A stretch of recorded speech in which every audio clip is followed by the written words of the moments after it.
Go. I'll be You are quiet. already there Oh because no! uh, Caught in since the act. since you are already here, I already had your PNG. I just took it out from the invisible. But hi Nalvir, welcome everyone. I hope that today you can hear me much better than almost 1 month after streaming because today I got a new mic. Because I was really getting mad at my old mic because wasn't. I'm seeing you, Illy, because my old mic wasn't captured, so I was speaking but not speaking. So I got mad and went buy a new mic today since I got the possibility. It's like a cheap one, but at least it does the work. At least I can connect it and disconnect it every time I want, and it will work and show me. And like the other one that was just like, oh, today I'm going to be recognized by your computer. Oh, today I'm not going to be recognized, and that was me most of the time. And thank you for the pets, Novir. And my only options were getting a new mic or using two headphones at the same time. One because it's my normal headphones, so the ones that I'm using on Discord and here on PC, or and then the other ones to just have on my neck, use a mic, or get a new one. So I got a new one that was almost 30 euros, like 29 and 98 cents. And thank you for the redeem, Illy. Doo-doo-doo. You are on call. You can unmute yourself. Mera also said that she would join, but I don't know if she's still looking or not.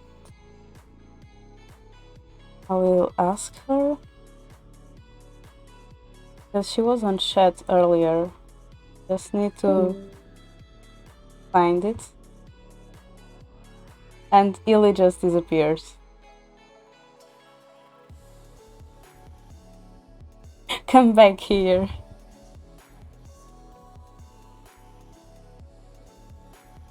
Can't hide, you can come back here.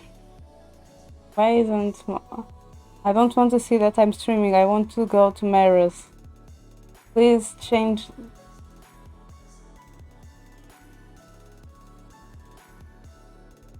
but I need you here to voice Rumpel. And who knows who else.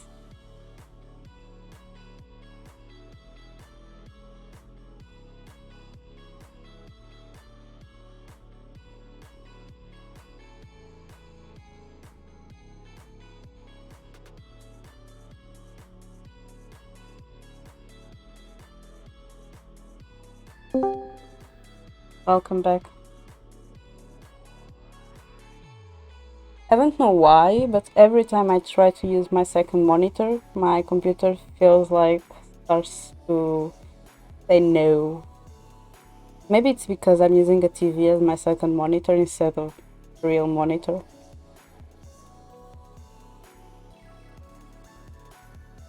You can't hide behind me. I put you where everyone can see you.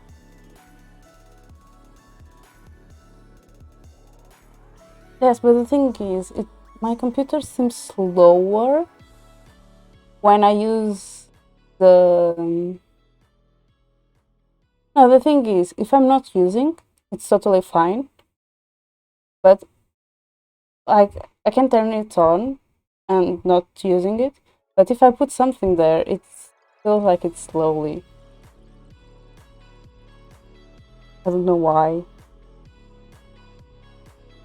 But it wasn't like this on the beginning, so I don't know. Also, I'm not with an internet cable yet, so there's also that. Yeah. I'm surrounded by weird stuff like my by old mic. Every time I connect it, it's recognized at the same name as the computer mic. So I never knew which mic was. And everyone was like, "Oh, but you can change that easily. You can change that easily." And I'm just like, "No, I can't. The name is exactly the same because it's just like I just plug it in and."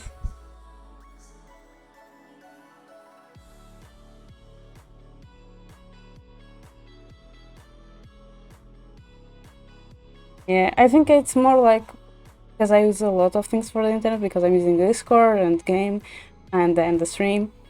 That is what makes it look slower because like the Wi-Fi can't go hand by hand with the things that I'm using and doing.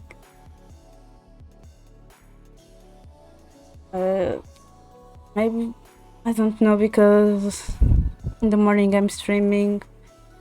Then I will need to go shopping because my mother asked me to buy some stuff. I also Shoko is streaming, so I want to be mod there. You also have your 300 celebration stream, and today I got water on my kitchen, so I may also work on that tomorrow. Yes, that was. I remember that you stream. I was there hearing you preparing for your Saturday presentation. I got with your songs stuck on my head. Like after your stream, I was just singing on my head Backstreet Boys. Hi, Mera. The number one song? I don't know. I was just doing dream catchers and then I just noticed that I had Backstreet Boys on my head. Oh, I see. The other song. Hey there. Yes, Shoko, people can hear me now on stream. Finally. Good. Yay! Mera Mera. The- And How are you? You know what I is have- worse? hot pot now. Well, Yummy. but you know what is worse is that that mic that I was using wasn't even bought by me.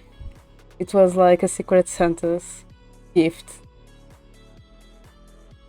So it wasn't only cheaper, but I wasn't the one who picked it, and it's good for nothing. And I don't I don't talk with that person, at least not that much anymore, because it was someone from the same laboratory that I was doing my master's. Like, I don't want to go there and like, oh yes, you remember the mic that you gave me? It doesn't work, it does nothing. I don't need to do that. Yes, I will not do it because that will be really rude, but like, I just want to get rid of that mic by now. Your microphone sucks. Who is Choco asking to whisper something? I know, but I don't know what to whisper. And that seems strange. Look, I thought that Stress was the one that went to the SMR, not you.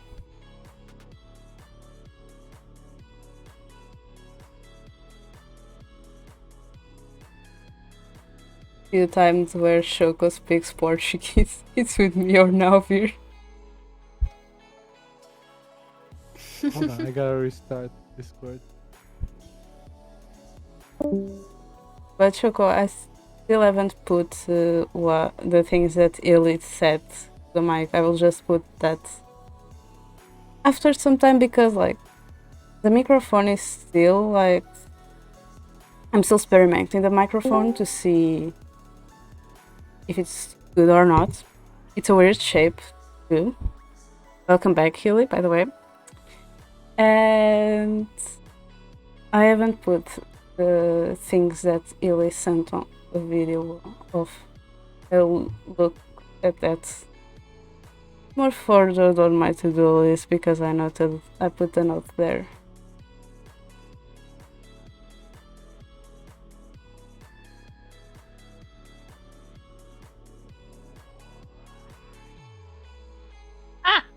Sorry. Okay, please tell me that you didn't burn yourself. No, I just scared myself.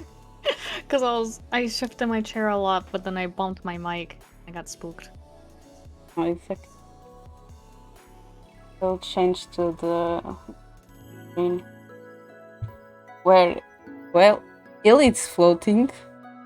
Mm-hmm. Oh, You are floating. well, you put me there. I didn't No, do last anything. time you were down there. Oh, I know. Because like since Oh, I I have just left and came back, that's all. since I have assets, like every time I use an asset, sometimes I want to move them and I can't because I have your fuggies on the middle. So I just move away the fuggies since they are invisible to put the asset where I want it. And Oh, maybe okay. that is one of the reasons why Illy was just floating there. Also, any of I you do want that. a piggy? Like, I have a piggy on the screen. Any of you want one? Oh, I think, I extra one. hi Archer. How are both of you? I want a Oink, piggy. oink. Oink, oink, piggy. Yes. You can put one on Mera's head. Think I can. I don't know, but yeah. Pasta But gang! yes, pasta gang.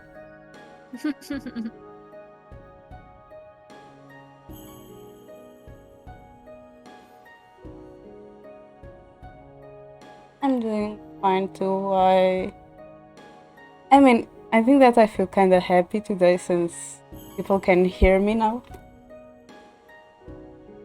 We could hear you before. It was just it was breaking up a bit more often, I think, with the old microphone. It wasn't only that. Like, the old mic didn't work. Literally didn't work. Most of the time, what you were hearing was my PC mic. Like the PC. Oh. That was what you were hearing. You mean like a laptop microphone? Yes. Yes. Ah. Oh god, that angry Oh, So- piggy is so cute. I will give you the angry piggy and these two. You can put the angry pig on my head and the happy one on Mera's head. Now, Mera will have the Yes, I want grumpy hungry one. piggy. Yeah. Angry piggies are my favorite. Hey, I'm not happy. I'm angry. But opposites Thank attract. you. I found them today. I was searching for some assets to use on today's stream that I could ask if anyone wanted one and give them. Since last time I gave a bunny to Mera because I wanted one. At There you some have point, D-chan is gonna find nijima.com and then she's gonna go into models. And then she's gonna get a lot of models. Like I'm doing right now. No, because like every stream I try to use a free asset. So every time I change the free asset timer that I have to give the credit to the person who did that the free asset that I used at that stream. So it may pop up in the middle, these piggies are yours if you want. or if you are That's interested. cool. That's a nice way to show off all of the different things that artists make. Yes, and like, it's a simple thing to do. And I can't find a lot cute ones or very interesting ones.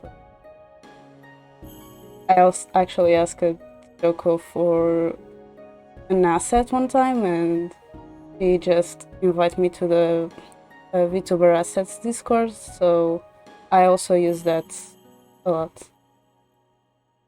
Besides the ones that I find on Twitter or the ones that I find because I saw that they made these assets and then I search for the other assets that they've made, so I end up finding more. Mera, question. Do you sometimes hear... well, first, are you listening to Dichan on stream or on Discord? On Discord. Does it sometimes break slightly for like 1-2 seconds and then come back? Or is it just me? Now and again, but it's Okay. not often for me. Yeah, it's like rare. That Okay. is probably my headphones problem. Because like, on stream you don't break up at all. Because it's a microphone is different. Ah, Mm. okay. Also, on Discord you're using the headsets, and on Yes, stream you're using the other. Okay. yes. You can use the same microphone for both though. Oh, then you want to separate them? Yes, and because I also don't want to have something in the middle every time. Okay. And like, that was also why when I collabed with Shoko and Aya, people could hear me on their streams better than on my own stream. Mm-hmm. Because Hi, you're using Giga. the Discord microphone. Yes. Because, like, exactly, the other mic wasn't, like, my computer didn't recognize it most of the time. And my headphones won't work, but on OBS will be hearing me breathing all the time. So instead, I just tried to use the other one. It didn't work. I got tired of that, so I bought a new one. That is. I need to come to Portugal and fix your setup. No, it will take some time. It's fine. Omar, thank you for the gift. So. Omar. Hi.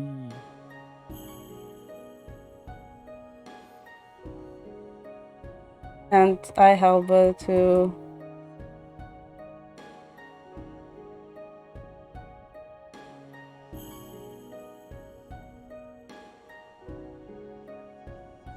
Yes, because like, and I noticed that more also on the arts and crafts streams because since I have to move my PC to my side so I can work,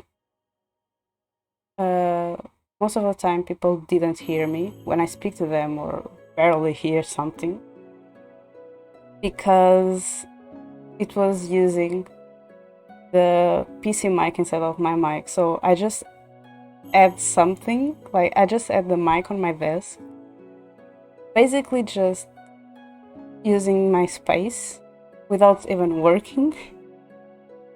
And like I just bumped into it a lot of times and I could not have it there because it seems like it didn't work, but I just put it there in the hope that it will work. So yeah, there was also that. But with time I will I'll get a proper setup. Also, if I move out from my parents' place because I'm still trying to find a job, sending things and not getting answers, but still searching. So yeah. That is also why I can stream for long times or... Okay, Mera, so I'll keep talking. That is also why I can stream for long periods of time or... I use a laptop because it's my computer that I have right now, and I use a monitor because I have a TV monitor laying around, and I don't know the cable from a computer monitor that I have here to laying around. So yeah. Also, my space to work is a little bit small. I have also to work on that. These things that I can build by time. And why did you change for a PNG divided Illy?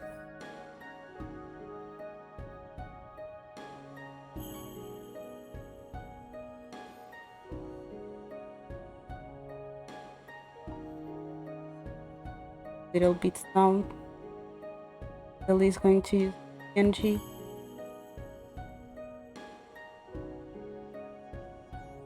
Hey Giga, thank you for the lore. I just noticed I've been talking a lot, and I need to read a lot. This will be good.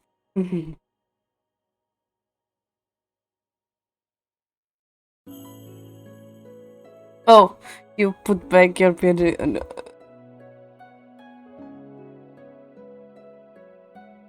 Yeah, it's like It's back. Oh, it landed a bit slightly. No, it was like that. You can make the peak smaller.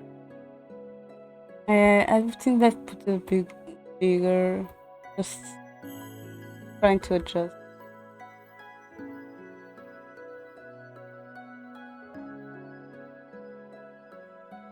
Omar, you will have more than enough time to hear my voice with this game. Believe me.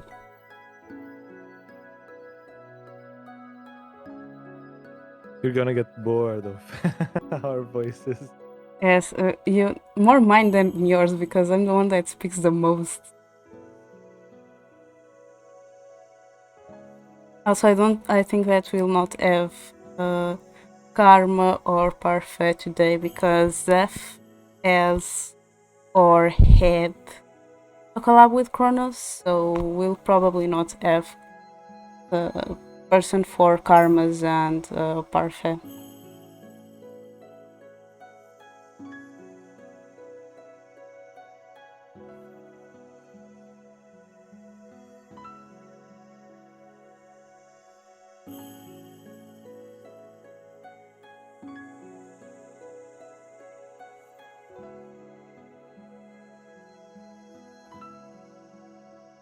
My god.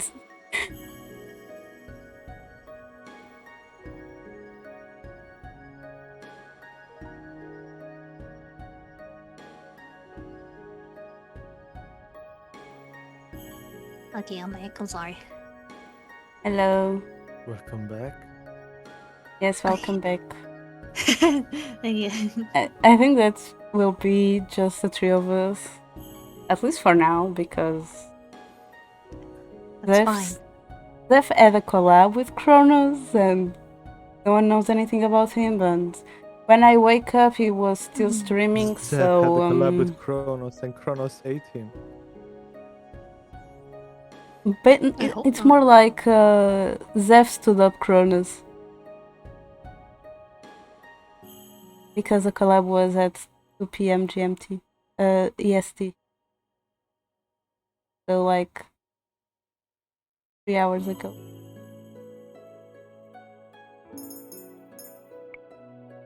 Oh yes, I forgot. I need my paper and a pen. Honestly, I have no idea how Zeph has so much energy. I think it's because he likes doing it and he is used to do long streams. I mean, he does those a lot, yeah, but I still don't have no idea how he has so much energy. He's also extroverted like me, or at least more True. extroverted. Ah, okay, see, so he Yeah, gets he's energy out of ambivert. it. Yeah. Yeah. I see it.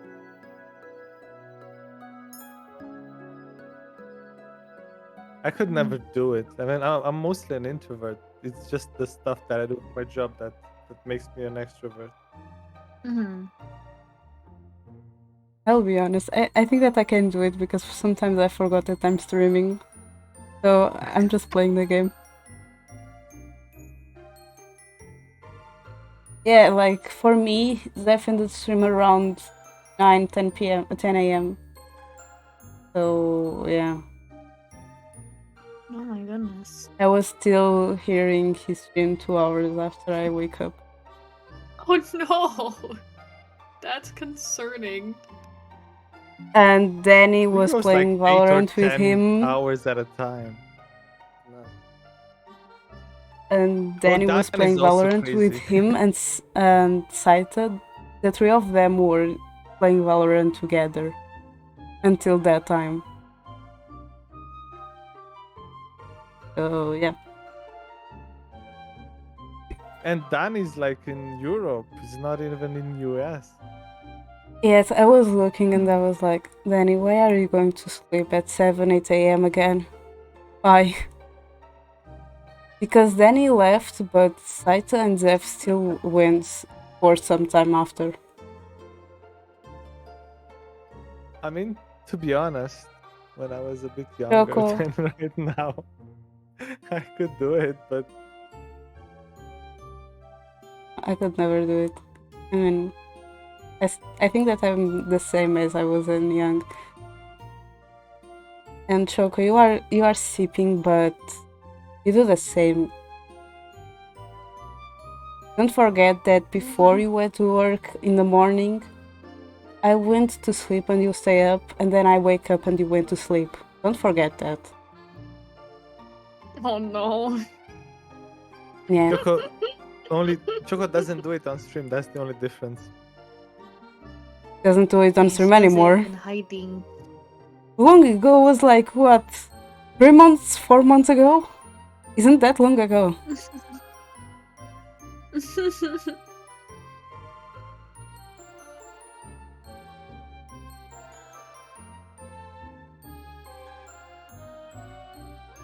Also, Rumple, please proceed. Where were we? Oh, what a brilliant day. The sun is shining, the town is full of laughter, and I have my sweet princess here to accompany me. Choco, you were never a delinquent. You just stay up too late. I cannot help but groan at Rumple's optimism. Because we were both sent out to run errands. Because everyone thinks we make a wonderful couple. No, because we're partners. Partners, a couple. It may as well be the same thing. Half of the time Rumple says some deep things, but then he says things like that. It's like he has two personalities. No, it is not the same thing at all. I take out the list and scored it for the things we need to buy. More than half of it is already crossed out. I glance at the bags Rumple is carrying. He refuses to let me carry any of them, insisting that it would be impolite to force me to force the load on me. That leaves me with the least duty. This is a lot more laid back than what I have to do at a merchant. Okay, now we have the general medicine restock for a niece.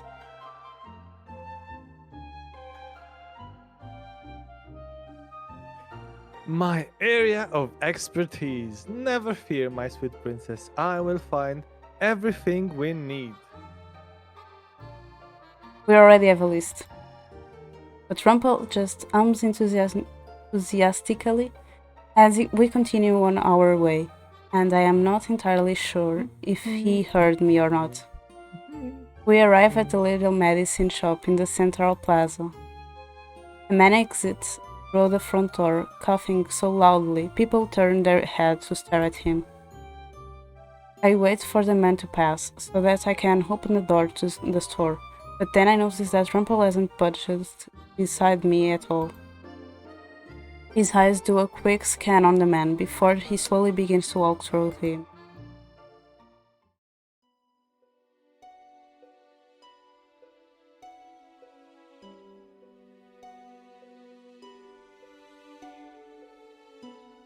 Sir, you are sick. Oh, who's going to do the man's voice? What's it to you? I'll do it. What's it to you? Even if I was sick, like, there's nothing I can do if I don't have any money. Besides, it's not like this will kill me. It's just a cough.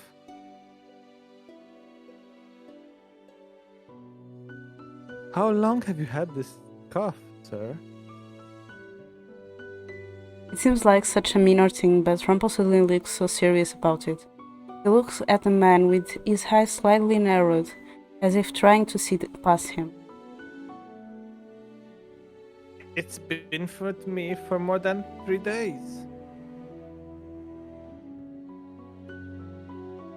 Coughs are pesky things, aren't they?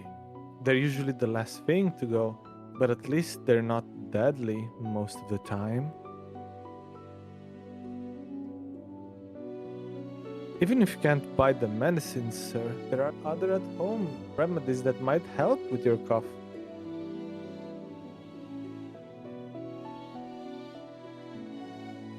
Boy, I've already tried worm tea.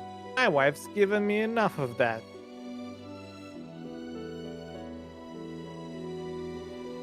Water is good for your throat too, sir. Any kind of steam works too. If the cough is riddled with mucus, it'll be easier to expel with steam. When you can't afford the medicine, sometimes the simple things will help, and coughs stay for a while. So don't fret if you can't get rid of yours immediately. Well, I appreciate the advice. Not exactly what a doctor would tell me, but it'll have to do.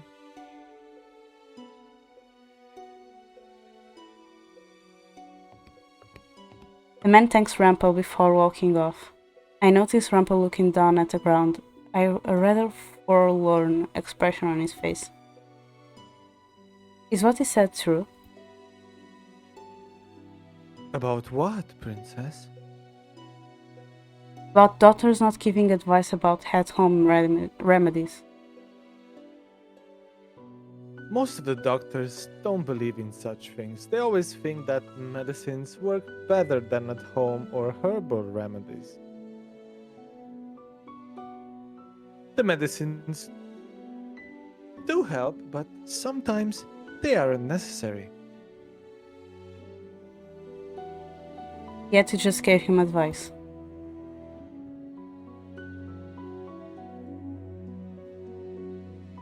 Not everyone can afford medicine.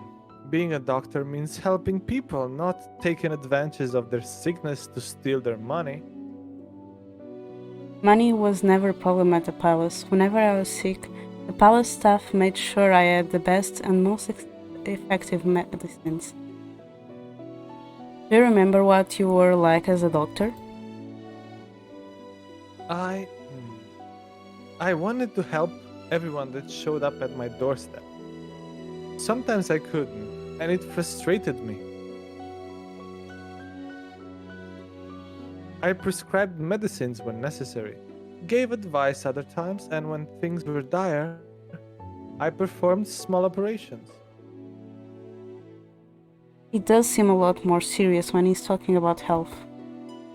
Rumpel was silent for a few moments before his eyes lightened up once again.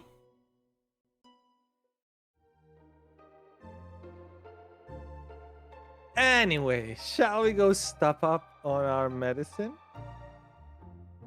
I thought this medicine wasn't always helpful.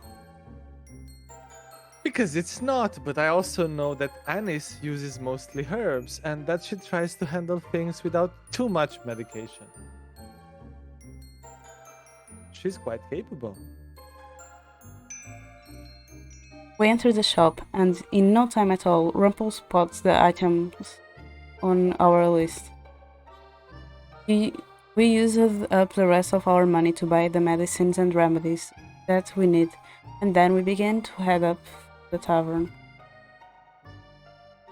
On the way there, Rumpel strikes up a conversation again. So, princess, have you given any thought to what I said before? About what? You've already forgotten about making people happy. What?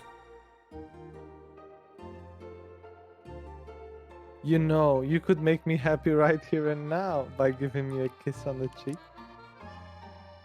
Oh. I stared blankly at him before walking away. No, thank you. And alas, my hopes are dashed again. When we are at the outskirts of town, I pause and turn around. It is as if I can feel eyes at my back, but I do not see anyone openly staring at me. Someone watching me? Suddenly, I feel warm in my hand. Then fingers interlace through mine. Rumpel pulls me a little closer, his expression oddly gentle.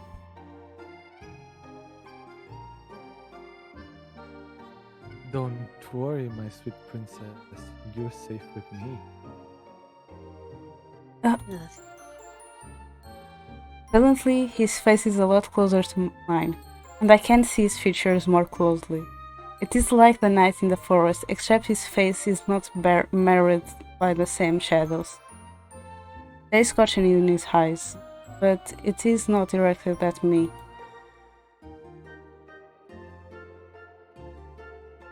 Did you see someone following you? I think that I know what is happening. No, I just felt someone looking at me. Better to stay together then.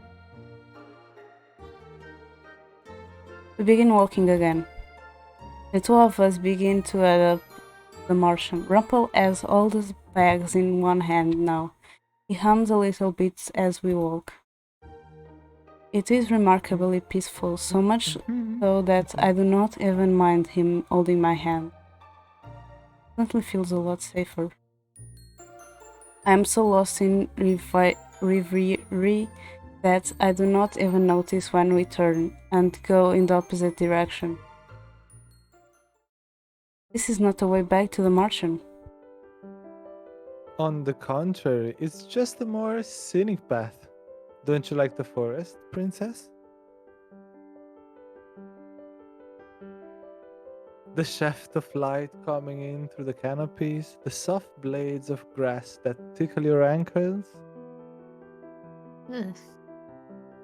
It is such a romantic place. Oh, No and the matter way what he describes says, it. this does not lead back to the Martian. This is not a scenic path or a path at all.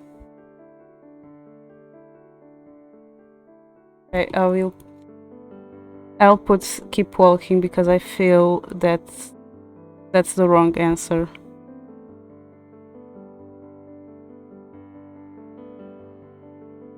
I hope. I don't want to do the right answer again and then have to do it again.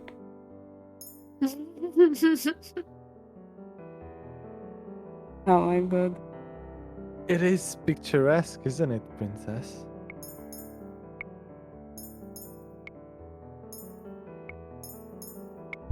Oh, you saved right after the... Okay. No, I normally say when I do a choice, when it's a choice moment, but I forgot. So I just remember after. But I didn't. Oh Anyway. no. It is, but this still does not lead back to the Martian. No. But I figured taking this detour is safer. If someone is watching you, they're less likely to follow us straight to the Martian. Safer? But it is just the two of us. I have faith that I will be able to protect you, princess. Also, the forest is a maze in and of itself. I suddenly stop and let my hand fall away from his. As I stare up at him, I wasn't expecting that level of cleverness from Rumpel. Rumpel looks proud of himself. He takes a step forward, bridging the short distance between us, and then suddenly his fingers are around my wrists again. But he does not lace his fingers through mine. Instead, he takes my hand in his and then pulls it up to his face. No, Omar, you are not going to cook me. Before I realize it, my hand is on his cheek, his hand cupping my own.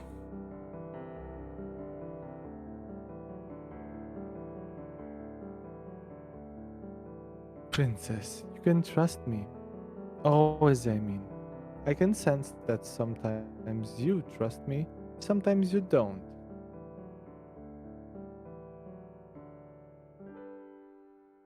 But you don't need to be so cautious around me. I shower you with compliments because I believe you deserve them. I tell you that I enjoy being around you because I do. Yes, it's been long. We all have missed you. I just don't miss you trying to cook me. I should be focused. I should be focusing on his words, but all I can look at are his eyes. What do I need to do for you to fully trust me? Mother told me that people lie, so how can I trust that everything he says is the truth? Perhaps if I stopped throwing compliments at you, You would not be you without all of the compliments.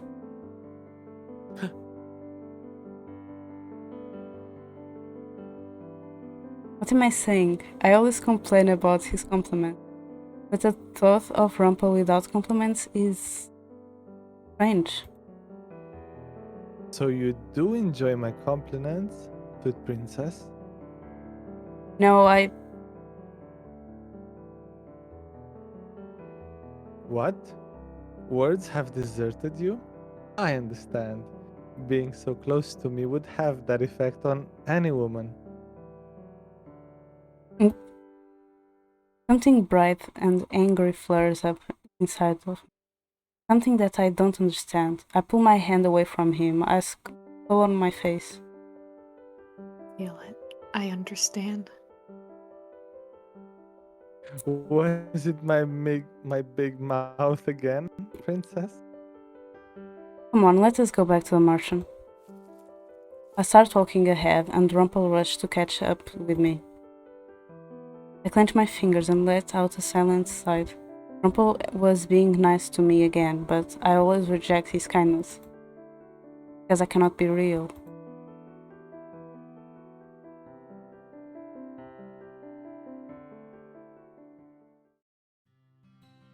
Days go by. I consider Rumpel's advice, but I refuse to flirt with anyone again.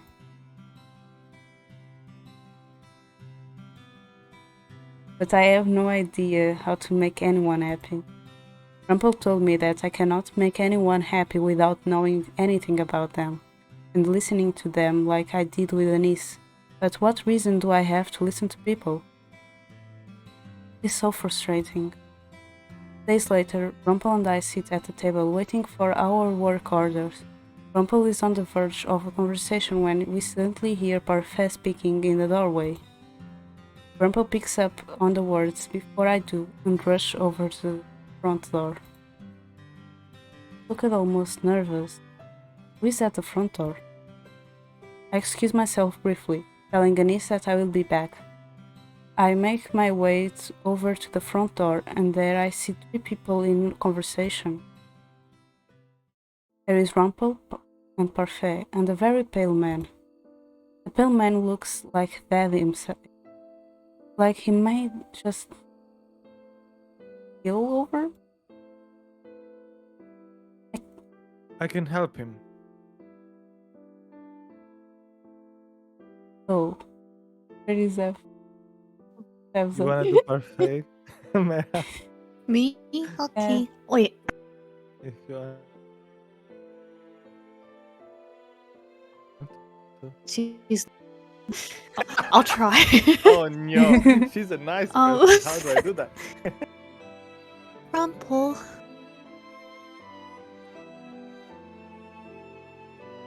He needs help. He can stay in my room instead. I can even restock the medicine on my own if I need be. So please, let me help him. There is desperation in Rumpel's eyes that I have never seen before. He looks at Parfait pleadingly, all the all the while holding the man by the shoulder to see him. What is happening?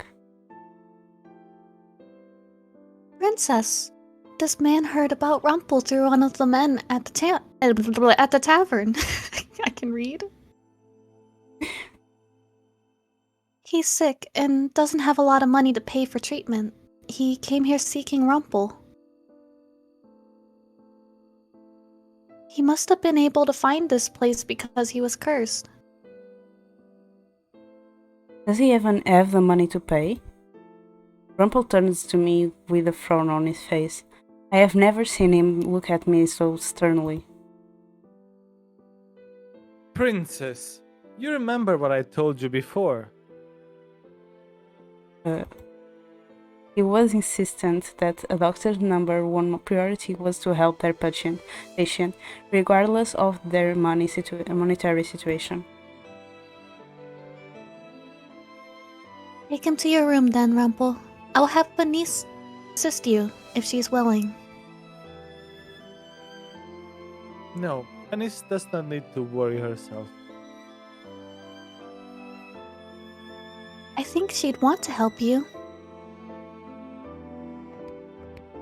The two cut their discussion short when the man starts coughing, a terrible hacking cough that paralyzes him. Rumpel steadies him, and then he begins to slowly move him towards his.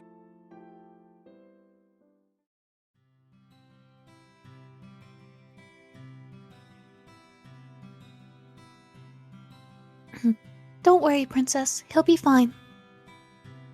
What? I can see the worry on your face. Rumpel will be fine. Why would I worry about Rumpel?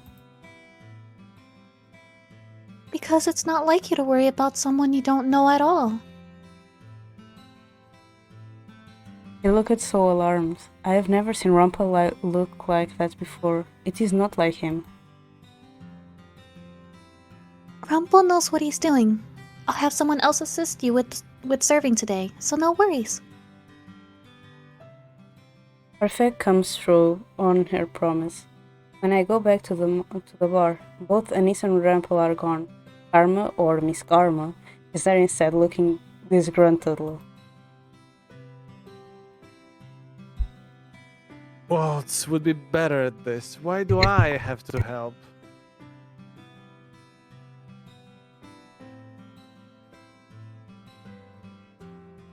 Sorry, I had to mute myself for a bit. Because Waltz is busy doing his puppet shows and Rumpel is helping a sick man. Oh, well, I guess there's nothing to do about this then, other than enjoy it. He flips his hair and smiles brilliantly. I will attract all the customers today. Perhaps we should have a competition, Princess. Compete with yourself. I am really not in the mood for karma right now.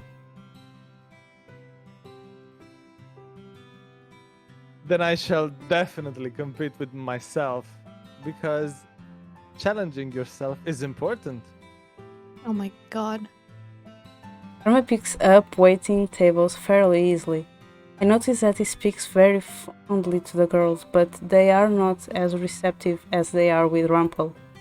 Many times they ask Karma where Rumpel is, and he seems agitated when he tells them that Rumpel is busy. They seem just as irritated. Once my break starts, I meet Karma at the bar. He looks depressed. I guess if you and Rumpel competed to woo the girls, he would win.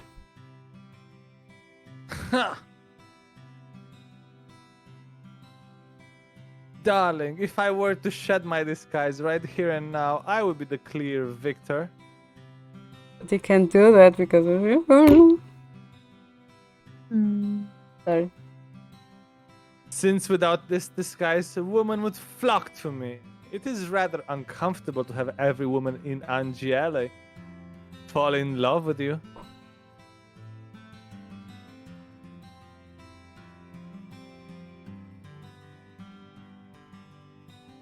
You look like you're judging me, princess. Because I am. If only you understood my plight.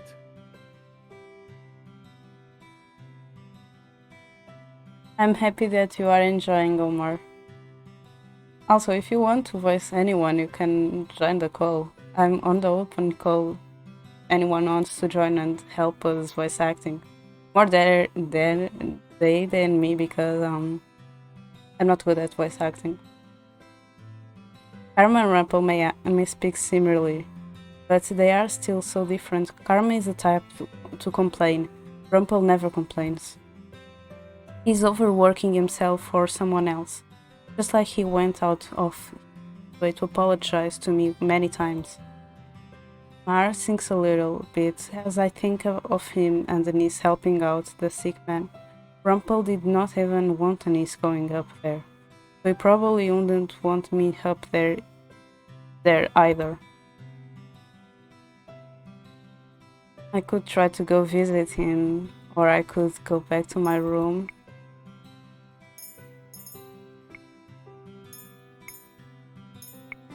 I will go back to my...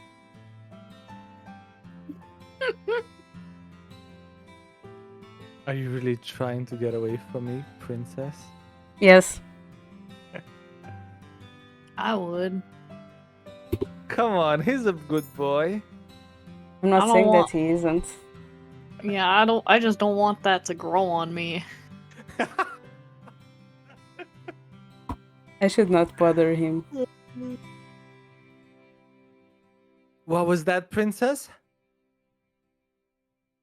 It's nothing. If you don't want to bother Rumpel, you can always spend some time down here with me. I could give you some advice about your good deeds too. You? I stared at him. Karma put a hand over his chest and said dramatically. I'm offended, princess. Out of the corner of my eye, I noticed Laura looking hesitatingly at Karma. I noticed her and then sighed automatically. If I had more time, I would give you advice.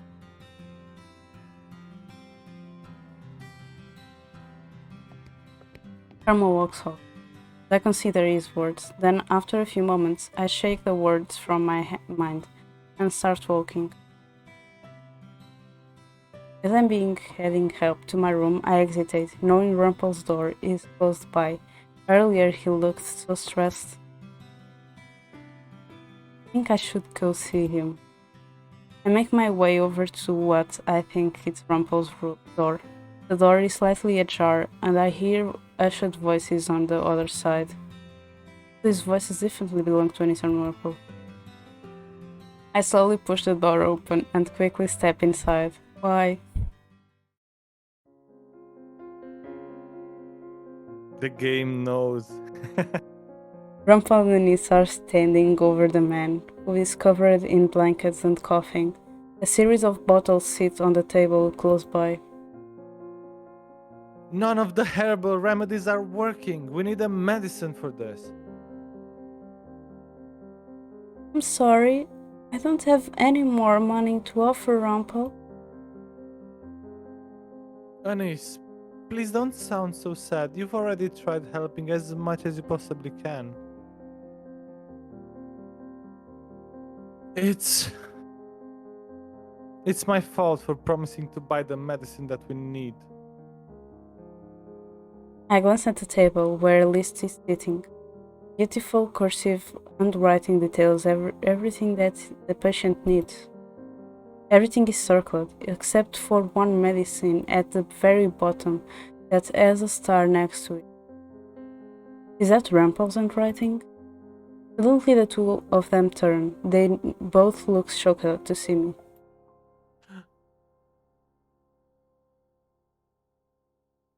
Princess?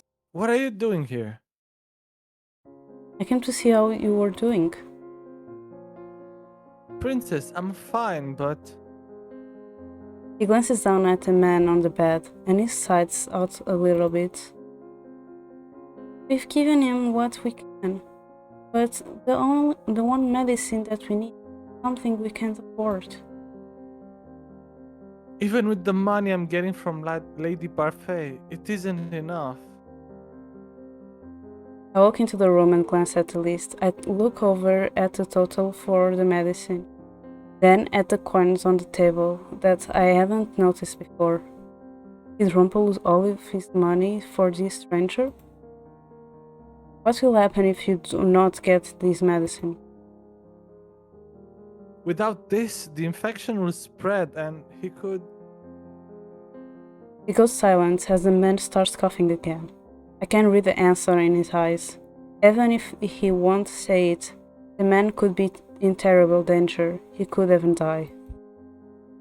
Rumpel looks defeated. Does not look like himself at all. I glance at the coins again, then at the list. Without a second thought, I grab both the list and the coins. Princess, what are you... I'll be back. I leave the room, even with Anise and Rumpel processing behind me. I make my way to my room, where I pick up the bag of coins that the king gave me when I went to the palace, on the day I was cursed. Then I head for the door.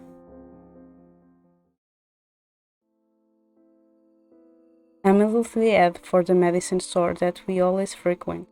I count out the coins that I need to buy for the medicine. This will take all my money, but it wasn't as if I was going to use it for something else. I rush back to the merchant with the medicine in a little bag, hoping that this is the one that Rumpel needs. It is dark by the time I get back to the merchant. I make my way to Rumpel's room again and notice that he is sitting on the stool beside a patient bed, looking at him forlornly. When I enter the room, his eyes go wide. He seems even more surprised when I hand him the bag. Princess, is this? He opens the bag and lets the little vial roll onto his hand.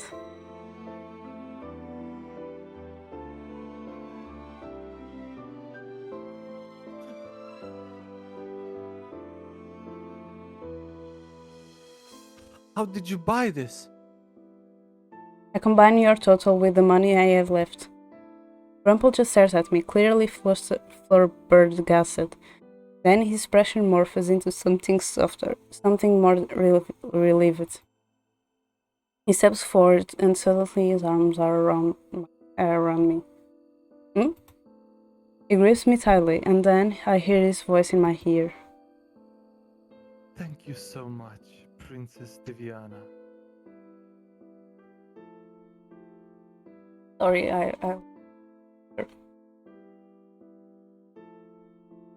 My heart picks up slightly. It is so loud I think Rumpel may hear it, but when I pull away, he does not say anything.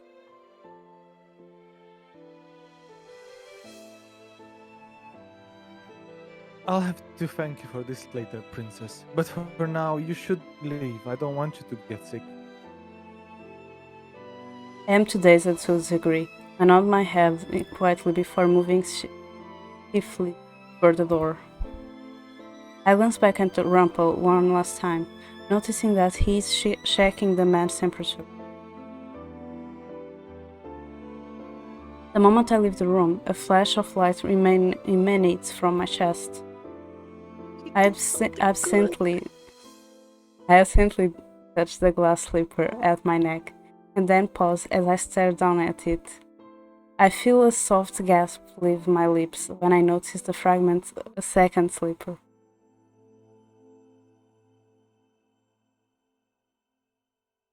I got my first good deed. Bought medicine for Rumpel, but I only added in a few more coins to buy it. So what did I do? So what I did today, consider a good deed?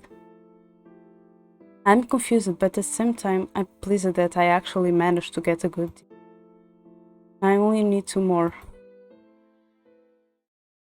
The next day, I go down to the tavern area to begin my work, but I am there a little early. Waltz is working on his puppets at the table, eyebrows forward in concentration. When I walk in, he looks up at me and smiles, then he raises his eyebrows. Princess, congratulations. You got your first good deed. I did. I knew you could do it. Another response. His praise makes me feel oddly proud. I continue my usual work, keeping an eye out for Rumpel as I work my shift. He never appears. 2 days goes by, and it is only after the man leaves, looking a lot healthier and stable than he was before, that I finally see Rumpel. He and the man speak at the front door to the tavern. No, really, sir, I couldn't take anything from you. Nonsense. You saved my life. I need to pay you some back somehow. The man is holding money out to Rumpel, but Rumpel just shakes his head. I notice that there are dark circles under his eyes and that he looks tired. I didn't help you for the money. But I insist.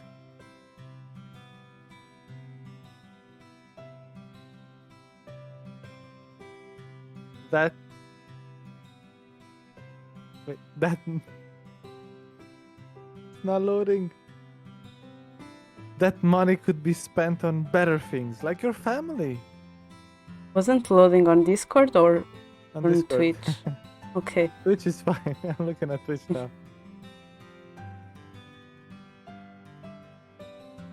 You may not take my money, but I promise I will pay you back.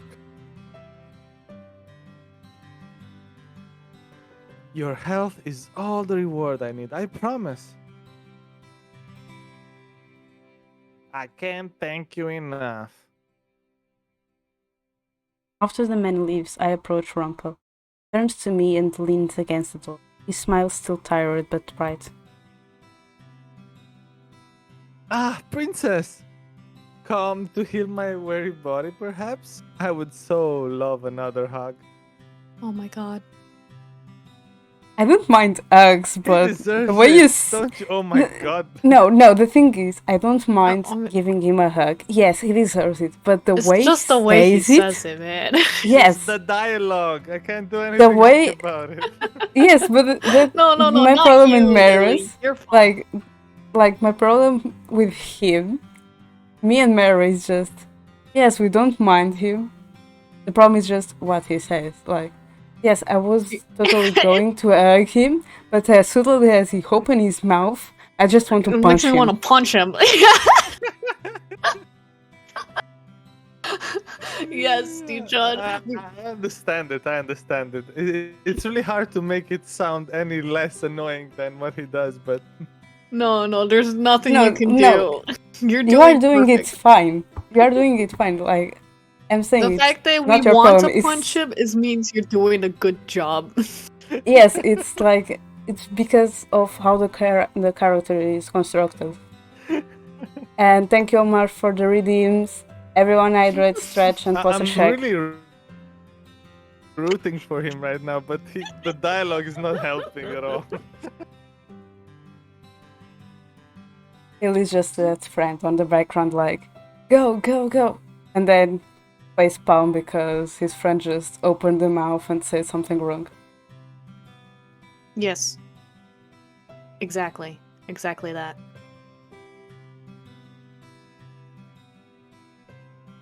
I think that might back to like crack. Fix it. Fix it. Posture check.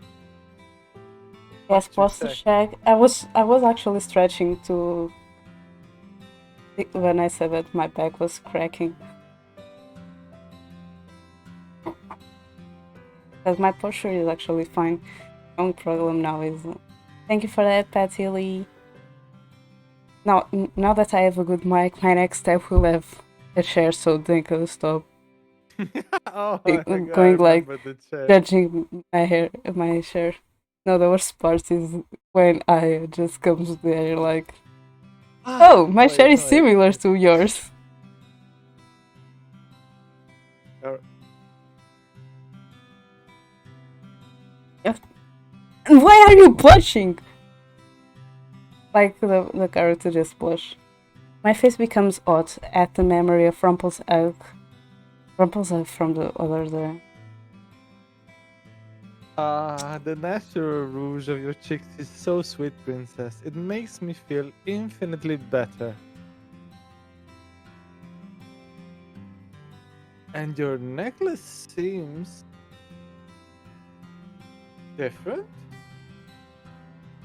I reach up to touch the pendant. Every time I get a good deed, a piece gets added to my necklace. Oh, right! You helped with that medicine the other day. Of course, that was a good deed, princess. It was very selfless of you. Oh, Thank you again for that. I'm just so used to that. Most of the speech is me The that I nice just. stuff is.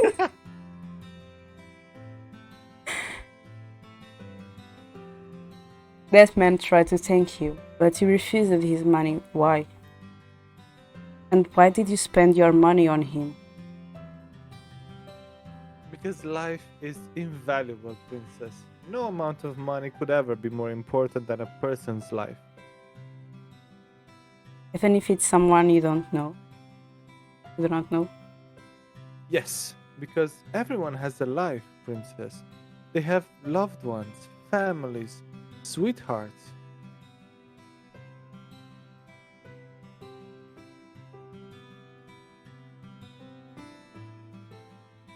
And if I can help them, I will. And I will gladly spend any amount of money to do so.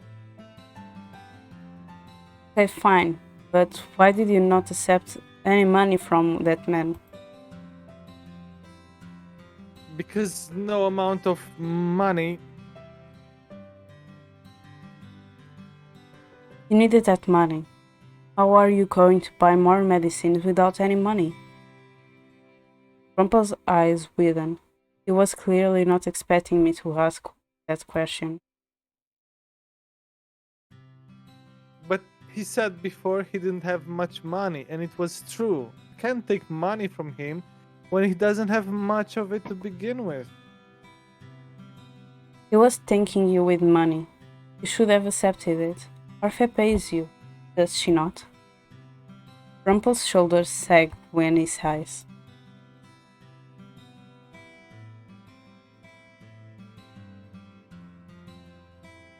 Yes, even though I won't accept the money from her face to face, she has to sneak it into my wallet. Oh, I feel that.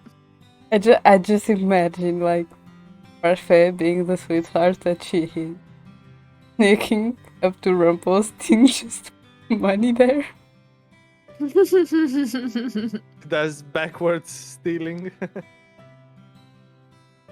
Basically. If she does that, why not just accept it from her? I'm trying to make a statement, princess. And Perfect does not seem to care because she sneaks the money into your wallet regardless. You have a point there. You're stubborn.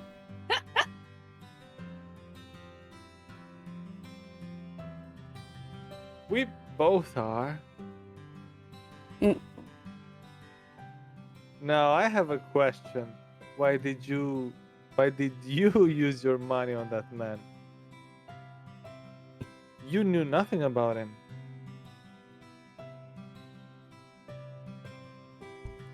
Did you do it for him? For yourself? Or Don't. for me, perhaps? Rumpel He grins literally me did the what? mischievously. Ashley? He literally did that. I'm sorry. Sorry. You knew it was coming. You knew it was coming. The thing was, I also saw it, but Mera just said it with watashi. Rumpel grins at me mischievously. Even with the tired eyes, I can still see the bright cheer in them. Thank you for the hydration, Rosie, and welcome. Rosie!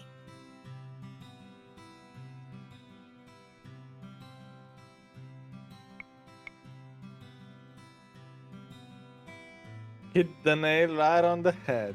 Again. You're becoming easier to read, my sweet princess.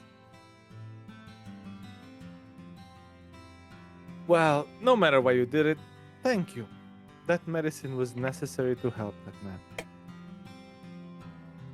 I still think you should have accepted money from him. You helped him and did him a service no one else could. You should have accepted his gratitude.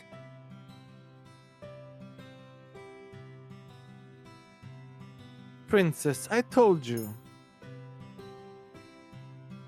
Yeah, well, I was going to answer, but you finished it. You're welcome, Rosie. I crossed my arms and frowned at him. You're so stubborn. Rumpel smiles, falters, and he just looks at me sadly, almost guiltily. For some reason, each side of him in such a state makes my heart sing. Wipe off that frown. You look better with a smile. Rumpel stares at me, shocked. Why is he staring at me like that? You like Don't. my The smile? sparkles. No, not the sparkles. Kira, What? I did not say I. You like my smile, and you complimented it too, princess. You have no idea how much this means to me. Does this count as a good deed? Definitely should. Rumpel is super excited Can, about it. can anyone else imagine, like, just a silly dude jumping? Like, imagine an animation that seems like is on the same place, but just jumping and shaking his arms back and forth with a silly smile on his face. It looks like Grandpa for me right now. Oh yeah, I can see that.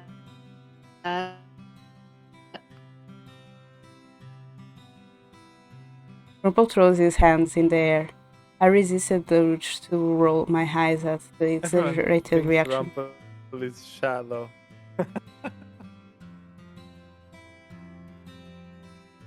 You get compliments all the time from women.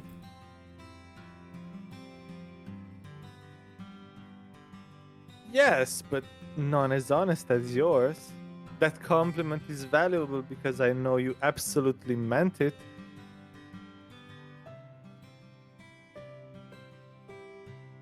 So I will keep these words close to my heart because they are precious to me. It wasn't anything like the spectacular compliments he gives, yet he still looks so happy.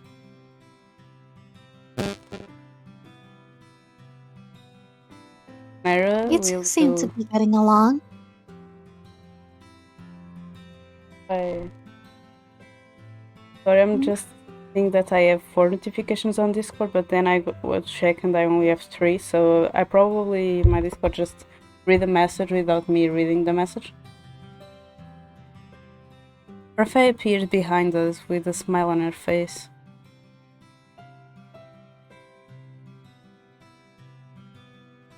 Sorry to interrupt, but Diviana, Karma is slowly drowning in paperwork.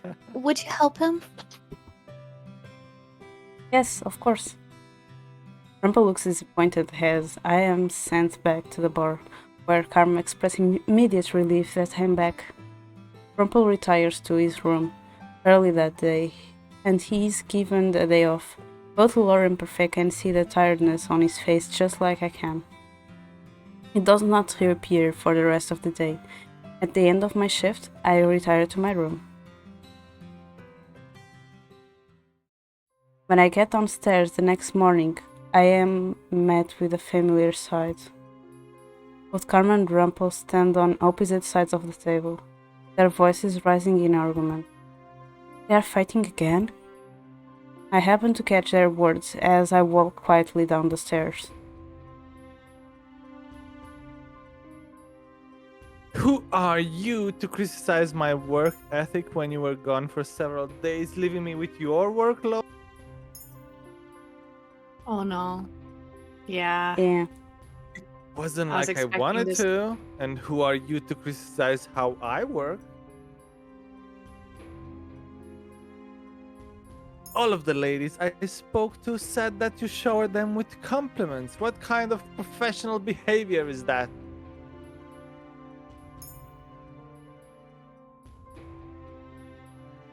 I'm having a hard time believing you're a professional with the way that you flaunt yourself.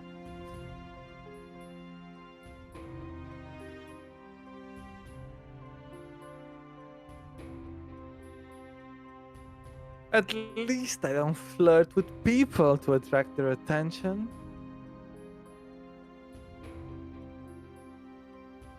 Sorry, they're way too similar. I can't do different. yeah, I noticed. Yeah. I was worried about you picking up Karma because I knew they would be on the same screen fighting eventually. Yeah, You miss say Steph some here. sly things, Miss Karma, and yet you're the biggest liar of us all. At least I don't lie to my partner. Drag him! Oh, time to save. Drag did I him, lie? Karma!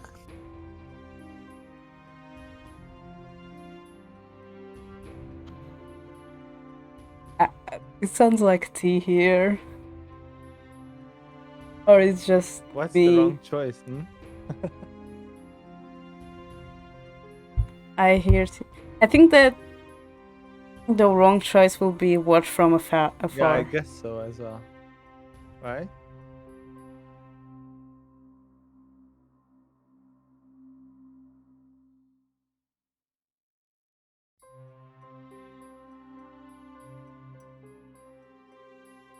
What seemed wrong for me? Because like what was said, I was just like I need more context to see where I'm putting myself.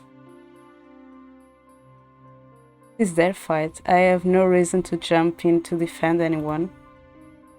I watched their fight from the middle of the staircase. The two of them never seemed to notice me standing there.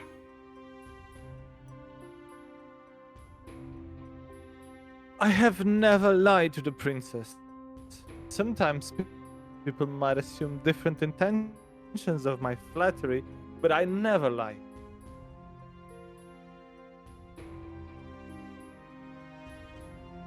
That's exactly what a liar would say to defend himself when he knows that he's been caught. Liar? The only liar here is you. Excuse me? I'll have you know that I never lie.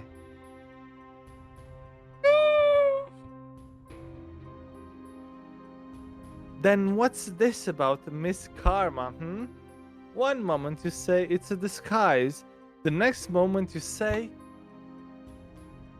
Rumple flinched back as Karma stands taller and clenches his hands into fists.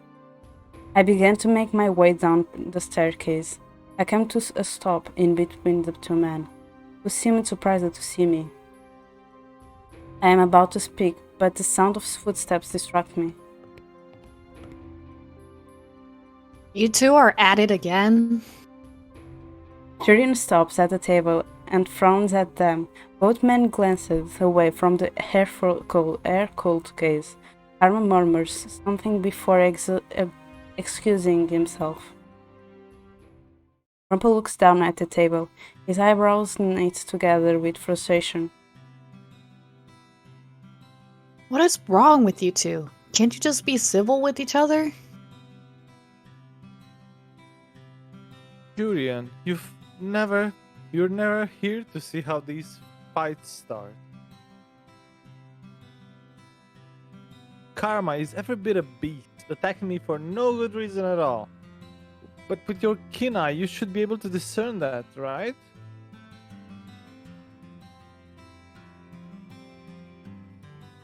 Flattery won't work on me, Rumple.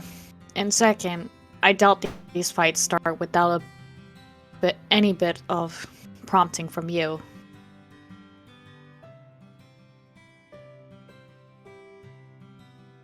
I swear, I don't start anything. Karma is just always irritable. He's like a woman during that one time of the month. Oh my god! He didn't just say that.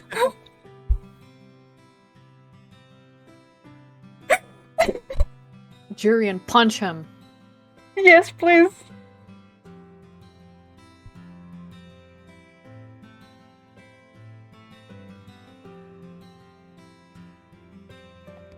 Julian walks She's away thinking about swiftly, it. leaving Yes, leaving me with considered. Rumple. I look at him a little irritated by his earlier comments. Gives me a sheepish smile. Princess, can I give you some help with inventory? Can you give me? As I turn away, Rumple waves. Don't wave at me. Yeah, don't talk to him. He was being sexist. See you later, princess. Who knows? You might get your second good deed. I resist the urge to roll my eyes. It feels like it will be a while yet before I can achieve my next good deed.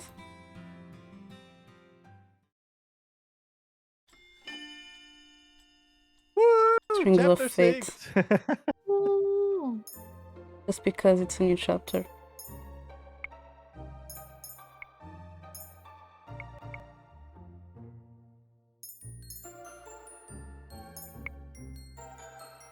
What a brilliant day! The sun is shining, the town is full of laughter, and I have... My sweet princess here to accompany me. I was about to say, didn't the last chapter start that way too?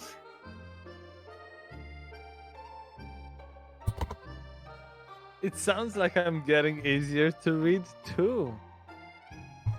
No, you have just said it enough times that I memorize it. That means you must pay attention to my words. That in itself is a compliment, princess. It is not. We are on our way to the usual store to restock our medications when a small figure leaps out through the front door.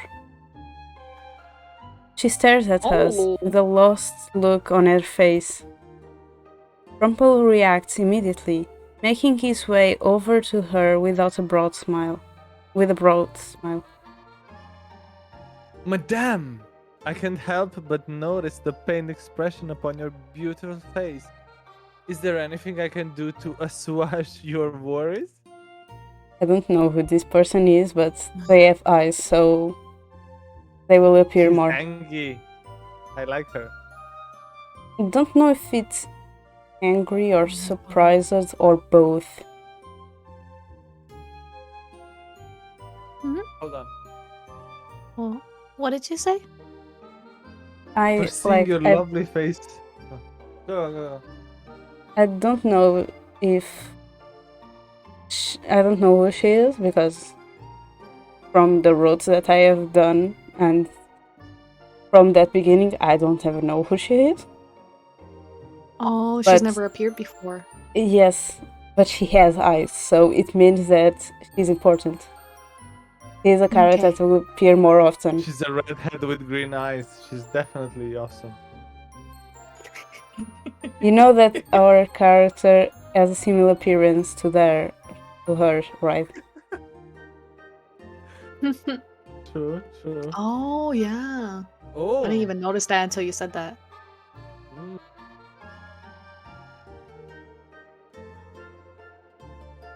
Rumple, proceed, please. Oh, wait. For seeing your lovely face shadowed by such sadness stabs me right in the heart.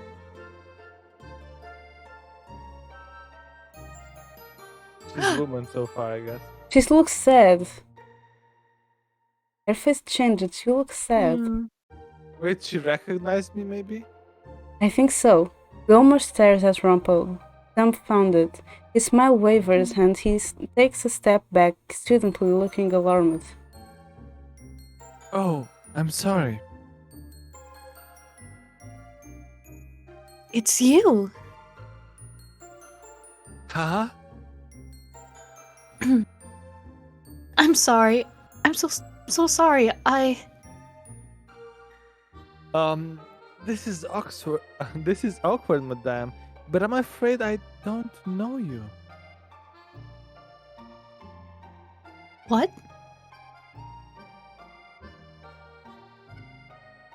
Or do I? Do I know you?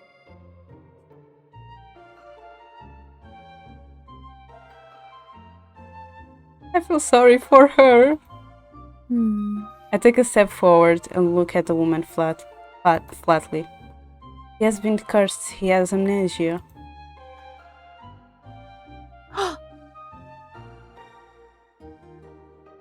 Amnesia? The woman stares at Rumple, scrutinizing him.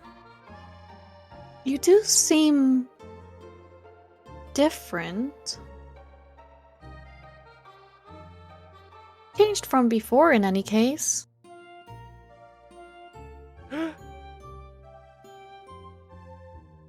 So you knew me before? How terrible is it of me to forget such a lovely face? But perhaps you could help me remember? The usual flirtly suggestion in his voice, but the woman seems unaffected. Nice. Maybe can. it's his mom. He doesn't look like That would be his awesome. mom. I can help you remember. The redhead, you know? You can? She looks too young to be his mother. Sister? Stepsister? It's no wonder I can't remember your name. You have the fairy tale curse, don't you? Who is this woman? You truly don't remember me?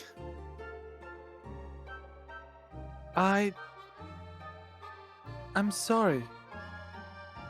The woman looks conflicted, but the expression is gone as fast as it appears. I'm Bria. Your fiance.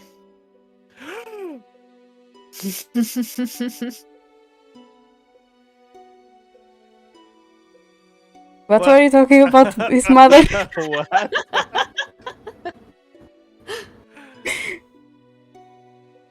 What? The shock is apparent on my face, but nowhere near as expressive as the astonishment on Rumple's face. My fiance?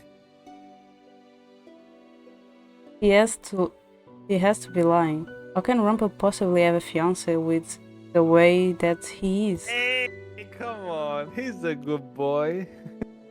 He is barely able to dedicate himself to a single woman for an hour.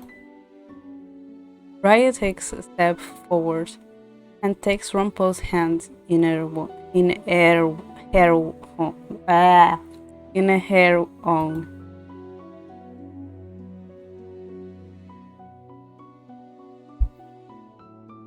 You don't remember holding my hands like this when you took me to the forest and proposed to me? Oh, Rumple he was opens his repeating mouth. some of the things with the princess. Yeah. Rumple opens his mouth, but no words escape. He reminds me of a lost dog all of a sudden, with his eyes so wide. Briar runs her fingers over his hands. I loved you. You loved me. And I still love you very much.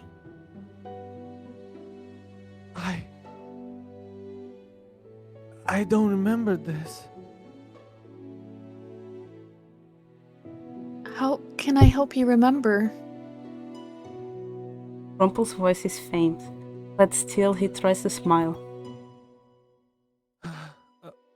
The circumstances of the curse tell me that I need to remember through memories and a journal somehow.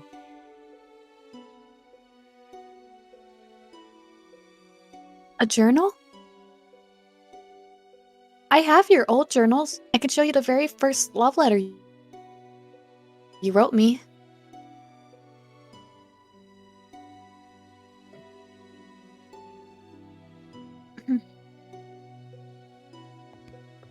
Briar starts walking, her hands still clasped in Rumpel's. I stare after them for a few moments, trying to piece together what is happening in my head. I chase after them.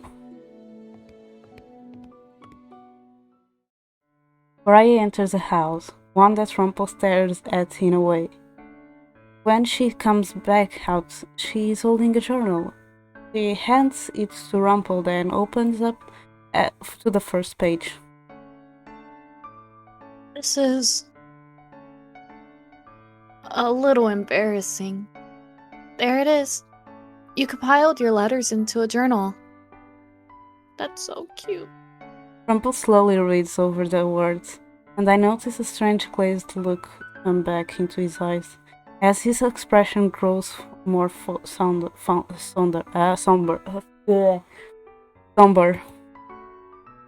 This is like last time, when he remembered that he was a doctor. Briar turns to me as Rumpel is reading, and her eyebrows arch. And who are you? His partner. Partner? We are helping each other with our curses. Oh, you're cursed too? You poor thing. Oh, look at that smug face. Yeah, She's like, yeah. She's like, yeah. This my man. Back the fuck up. No, the thing is, I didn't do anything. I mean, The whole time, I didn't do anything. It was all Rumpel. how dare you call him your partner? Briar's voice is flat. She glaring at me beneath her smile. I have done nothing to merit this distrust from her, True. and I cannot bring myself to trust her either. Brian, Rumpel looks up from the journal and stares at her. Yes, sweet? Rumpel's melancholy expression throws me off. Last time he was so excited when he realized that he was a doctor, but now his expression is heartbreaking. I remember. I did propose to you. Mm. In the forest when it was dark.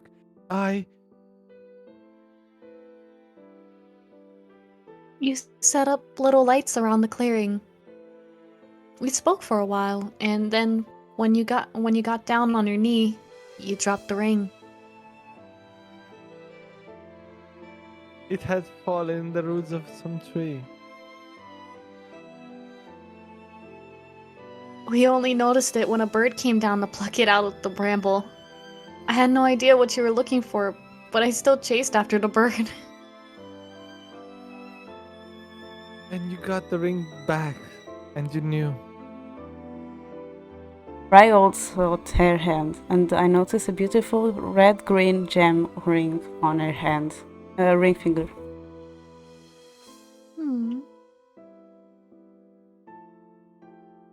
It was still charming though. I laughed for so long because it felt so memorable. Kind of cute. Cute.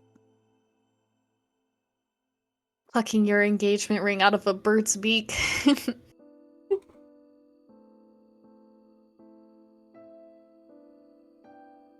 You're right. Can we please go away? This feels wrong. Rumple smiles a little uncertainly. In that moment, I feel him turn away from me. He does not even realize I'm there, standing with with Briar.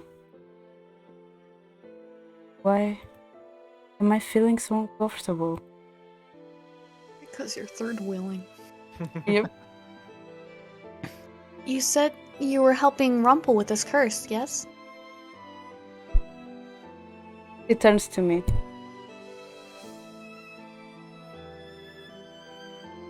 There is no worry. I can help him now.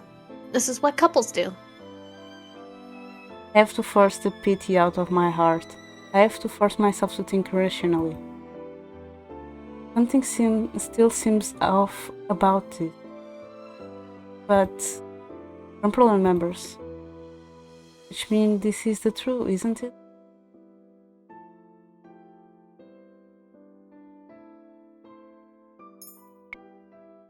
I just want to go away. This is I don't want to be sus. I don't want to be a third wheeling. Bye, Rumple. The thing is, the options that they present us aren't that clear because or we start an argue with her, or we just stay silent there, like just there watching until we are uncomfortable enough to just leave. I think the first one option is you're giving up, right? Yeah. Yeah, I think that's the one for the bad That's the route. bad one. yeah. I also Yeah. feel like it, but I feel like 'Cause- we are going to be in an uncomfortable situation. I mean, it's gonna be uncomfortable anyway. Unless you want to you- flirt Yeah. to him. You met Yeah, your yeah. boyfriend's fiance. So That sounds so wrong. Which means this is a true, isn't it? It's a true. There is nothing I can do about it.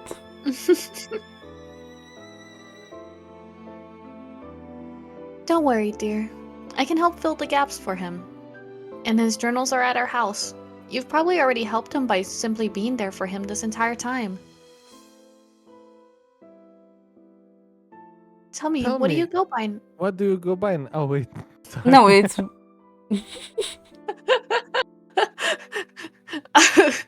okay, wait. I stopped because I was just like, wait, I didn't read the name. I was just No, it's assuming. yours. It's yours. It's yes. fine. Okay.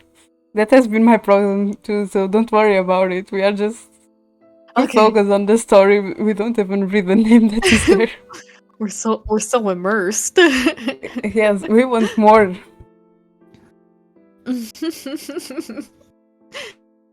Tell me, what do you go by now? Until we figure out your name, I need something to call you. Rumple. He looks so dejected, so sad. His eyes flit to me briefly, then back to Briar. He smiles, but I know Rumple enough that I can tell it is a forced smile. And my partner, Diviana. She has helped me. He's going back to a sex dungeon. Help him. What?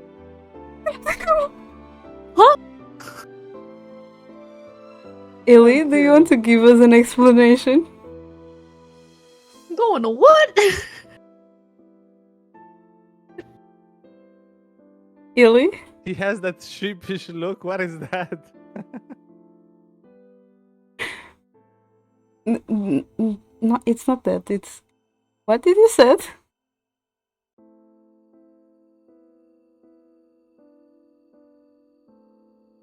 No. It's fine. Go. Briar's cold gaze falls on me, and I can sense something in the that surprised me. Jealously? Why would she be jealous of me? Rumple, would you maybe want to come back home with me? What? I know you must be overwhelmed, but our home might be able to help you remember some things.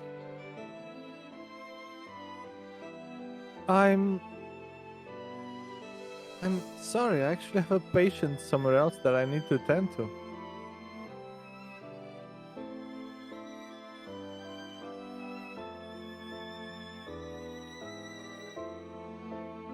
Me.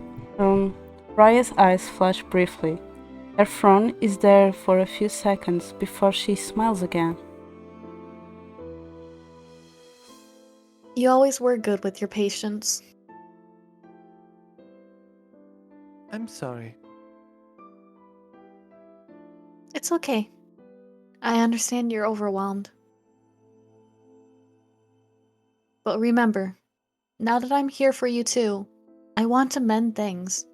To make them go back to what they were before. Oh, did they break up? Mend things? I think they broke up. Tum tum tum tum And she's tum taking tum advantage tum. of his Da-da-dum. amnesia. Yeah, yeah. Is yeah. sus. Something's Because, really like, sus. remember when he found a boy? He had that slightly few time where he was just like, "What do you mean this is all my fault?" And he was speaking to someone, and we don't know who it was or the context. We just know that he was just like, "What do you mean that this is my fault? What do you mean this is her fault?" Like something happened. Oh, mhm. And maybe this thing of her saying I want to mend things, maybe something related to that. Yeah, I didn't even think about that until you mentioned the journal entry.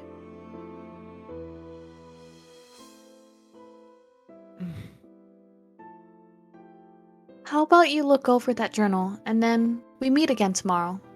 We could take this one step at a time. I would like that. We can get to know each other again, and in time, I'm sure you'll remember what we used to have. I loved you. And I did too. Wait, first you said that you still love him, and now you say I did it too, so you don't love him anymore? Mm, The plot thickens. I Oh, still crap. do. A slightly shiver runs down my spine as I stare at the two of them. There is that uncomfortable feeling once again. Ryan and Rumple agree on a spot to meet tomorrow, and then she leans up to a kiss Rumple on the cheek.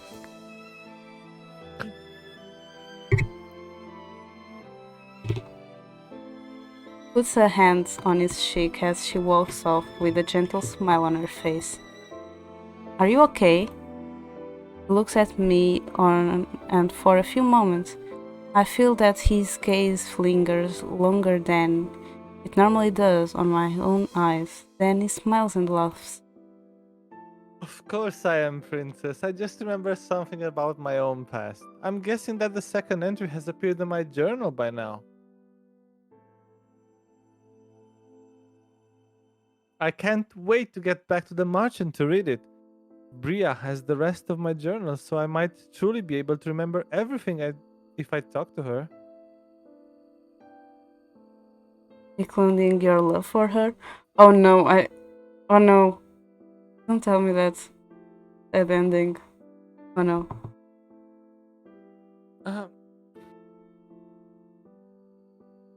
He sighs out before he proclaims that he should finish our errand. I follow him around the town.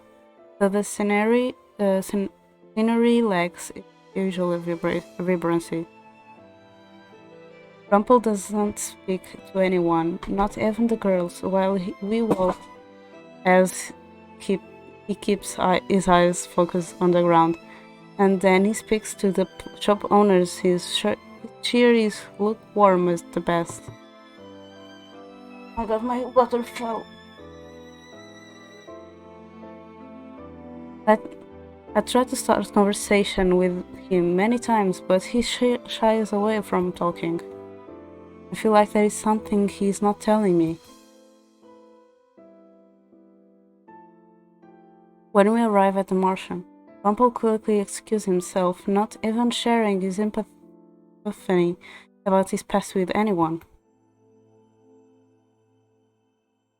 What has him so bent out of shape? Just regain another memory. I am assuming he's going to go read about it now. It is not like him to like things. I hope Rumple is okay.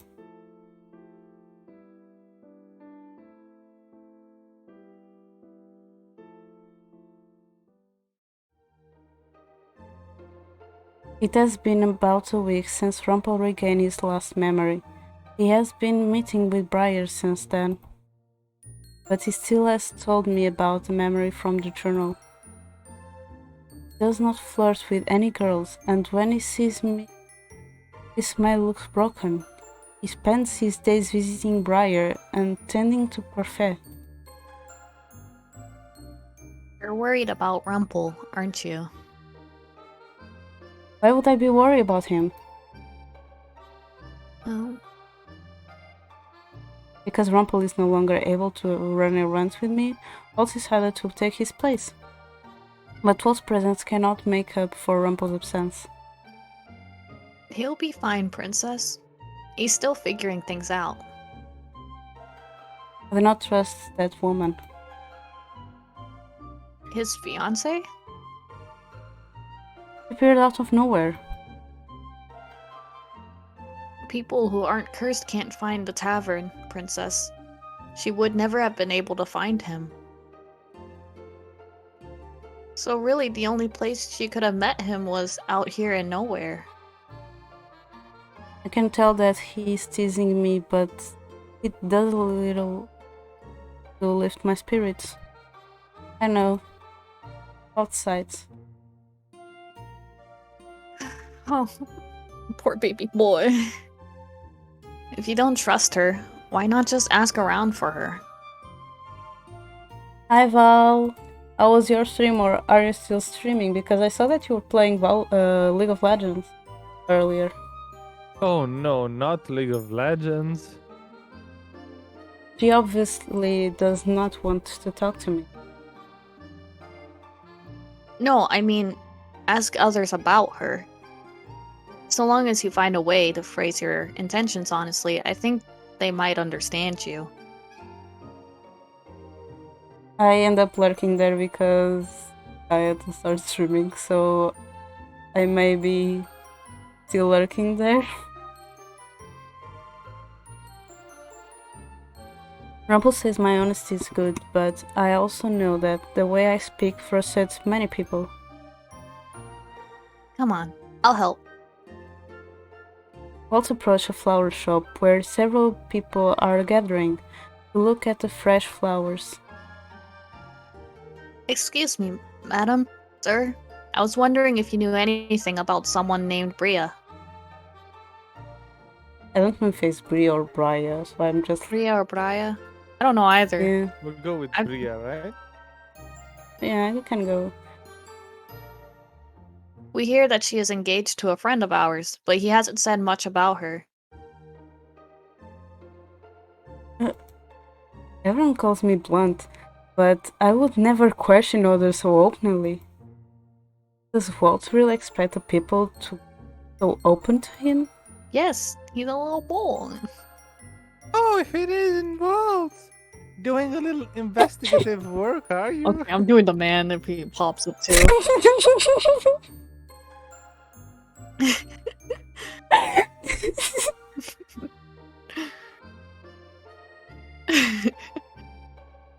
Just looking to find out more about someone important to a friend. Okay, hold on. Up to you. I need to move my body. Okay, here we go. Not going to put this into one of your shows, are you? Walt raises an eyebrow and laughs. Of course not. Everyone just trusts Walt. I suppose he must speak to people often being a performer. I would probably never suspect Walt to do anything morally questionable. I love And Walt. yet, with me, they were suspicious of everything that I did. I guess it is this good thing Walt is here. I shift aside as the so-called investigation begins. But Bria? I was under the impression that her fiance wasn't seeing her anymore. Ah. Bria! Oh, poor Bria. I heard Ew. that the poor dear made a mistake and that her fiancé threw her out. Ew. Oh, so she did something. She did something. Mm-hmm. Cheated on him. Is she engaged to someone new now? I'm not surprised, given the affair that she had on her first fiance. Oh no. Yeah. Oh! Yep. Oh no, Bria. Excuse me, what did you just say? Oh! You aren't aware? I'm terribly sorry. Perhaps I shouldn't have said anything. Yeah. That she And that's why cheated she's on trying to her get first back. fiance? She was engaged to some man. A doctor, I believe. He was a good man, always smiled. Helped everyone, including the poor. I don't see how she would have the gall to do it, but the rumors state that she was seeing another man. I think I saw them out together sometimes. He was such a rich businessman. Who was he? I believe he was one of the doctor's patients. Did anyone see this for sure, ma'am? Oh, lots of people did. And that's why the poor man stopped seeing her. Bless his heart. He looked heartbroken. Oh. But then, the two of them were engaged, so she should have been more committed to him. When Bria first approached Rumple, she had no idea he had amnesia. She started apologizing to him. Was it because of that affair? Or am I just speculating? We thanked the woman for her help, before continuing to ask around town for more information. The more we hear, the more certain we became. She cheated on him. Princess, I know what you're thinking, but it would be incredibly rash to tell Rumple about this. But she lied to him. She's lying to him. I can still remember the sadness on his eyes. Maybe somewhere deep down he still knows. Did his journal entry not say anything? You can try talking to him, Princess, but without any evidence, we're just going off of rumors. If you were wrong, I think that would hurt the situation a lot more. I'm forced to acknowledge Walt's reasoning. As much as I want to help to tell Rumple right now, I do not even know where he is. We finish our errands for the day and then return to the Martian, where I complete my chores around the tavern before retiring to bed. Later that night, after turning 4 hours in bed without any success of sleep, I make my way downstairs for a glass of milk. I stop abruptly at the sound of hushed voices. Orphe and Rumple are sitting together at the table, their voices soft. Means a lot to me that you're still taking care of me, even with everything that you have on your plate. When things are uncertain as they are right now, the little things that remain the same are actually comforting. What? No compliments tonight?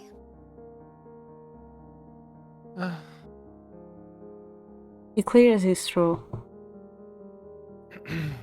Lady Parfait, I always find comfort in your presence. Your heart's not in it, is it? Please don't stress yourself out trying to take care of me. I've seen the orders of medicines and the dosages. I can take care of myself, Rumpel. I owe you and Lady Delora for letting me stay here. Even now, you could have kicked me out, yet I'm still here.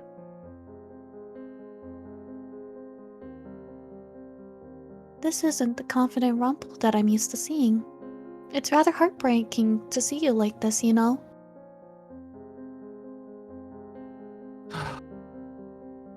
Her eyes drift past Rumpel, and she sees me before I can dart away. Like, why? I think you're worrying your partner too. Rumpel turns in his seat and stares at me. Hey. Princess? I slowly make my way towards them. I'm sorry, Princess. I haven't been trying to help you at all. It's fine. Orpheus right though. It is not like you to be so pitiful. Your words are still sharp as ever. I glance at Orpheus curiously. The light of the tavern lights her face up dimly, making it look more ghostly than usual. It looks sicklier. Do you think I look like a ghost, Princess? Yes, By the time night comes around, I'm utterly exhausted. good. Why did it? What? Okay. You said you were like this because of the Tenebrum, Lucius. You have to take care of. That's correct. I used to be able to watch over it more easily. But now with the balance between both crystals lost in the kingdom, it's getting harder. This responsibility is a big burden. It is a heavy toll on my body. But that doesn't diminish any of my pride. I am proud to bear this responsibility. Someone needs to do it. I am very glad I could help so many people through bearing this burden. What would happen if you just... Wait, what is happening? I don't know. Okay. What would happen if you just let the responsibility go? There would be even more chaos than there is now.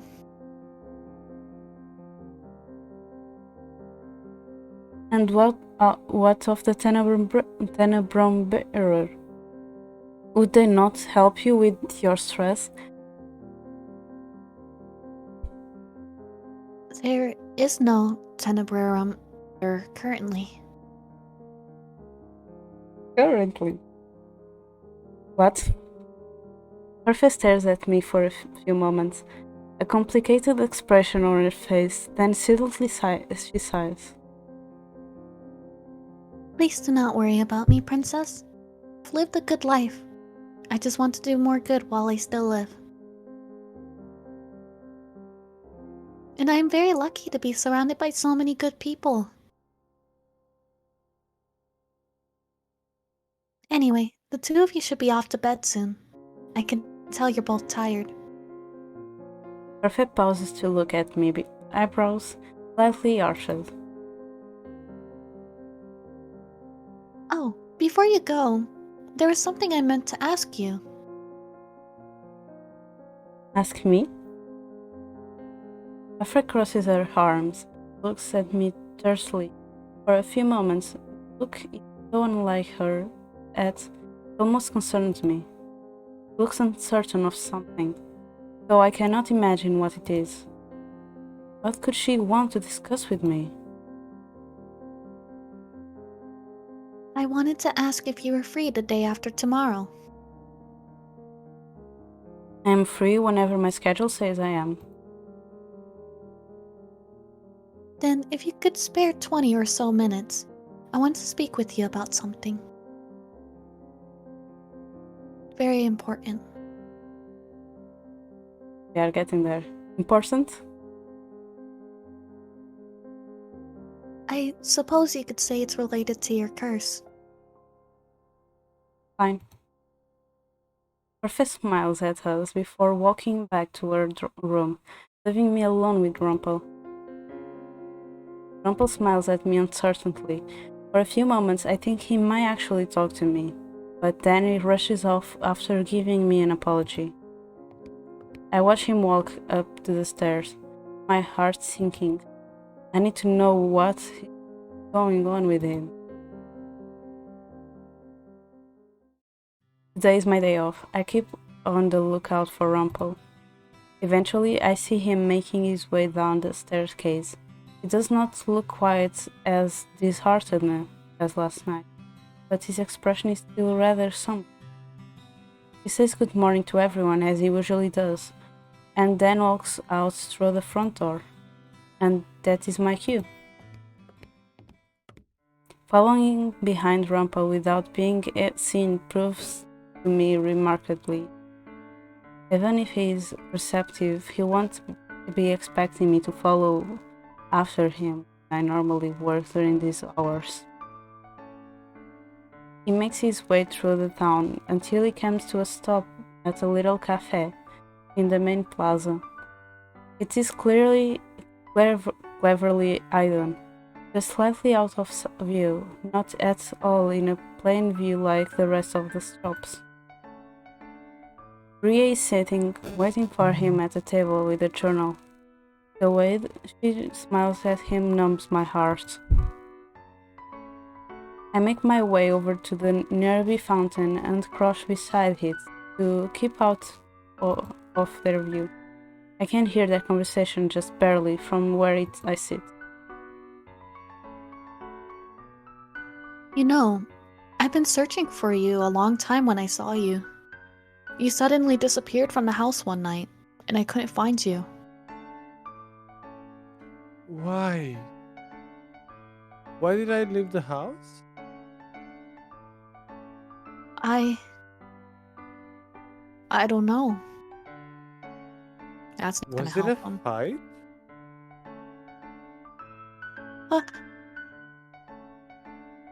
No, not a fight. We barely ever fought. We made a promise when you gave me this ring. We promised we would never make each other sad. I close my eyes and breathe. Ria's words drive a bitterness through my heart after everything I heard. Is it possible those rumors were baseless? But it's also possible that they were the truth.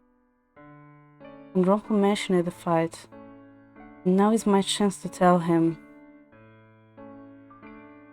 Save Oh, me, crap. princess. Bye, Rumple. Save me, princess. The thing is, I think that Rumpel knows what is happening. I think so. Yeah, I think so too. I think his journal told him a little bit more. Yeah, because so reconsider. I think that's the Sorry, right you choice. can go for your route and then hopefully No, because Rumpel because like I'm going to do this again to get the good ending, but I just want to cry first. Okay. Because I played like the first game that they released that was Golden Heart, or no, Locked Heart. I played that game. It was sad, the bad endings, and the good endings and the best endings were beautiful. And I already made the bad and good ending for Rod and Karma, so I cried. So I want to cry first. Even on Karma's good ending, I cried too.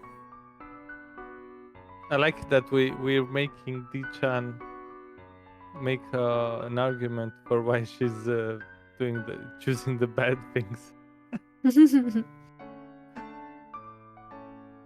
I mean, I don't mind. Bye, Rumple.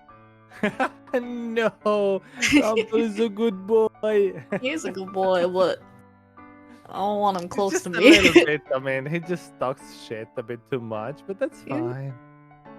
The thing that I also like here is like on roads, we got more close to Emmeline, so we weren't only knowing more about Rod, but also Emmeline. On Karma's road, we learn more about Garland and Jurian, and here we are learning more about Anise. So I'm actually interested in that too. Because you are not only making relationships in terms of romantically, but you are also developing friendships through the way. Yeah, that's cool.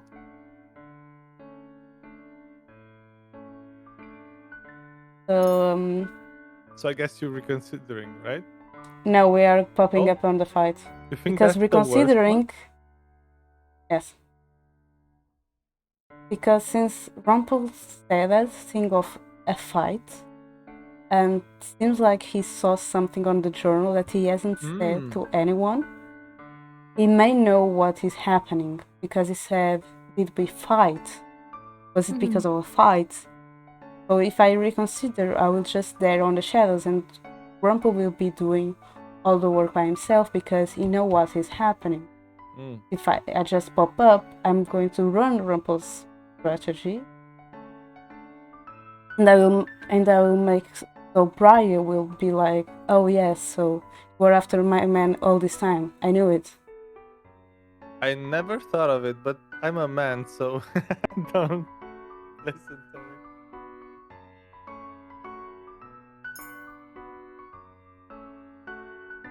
I step out from behind the fountain and slowly make my way over to the table. Also, I can be wrong. I'm not 100% right, like, I'm just trying to guess. Brielle looks up to me and around. After a few moments, her eyes fall on me. She immediately scolds. What are you doing here? I came to see if you were lying to Rumpel. What? Is there something wrong, Miss Partner? Not with me, but perhaps with you. Excuse me? You seem to have quite the reputation.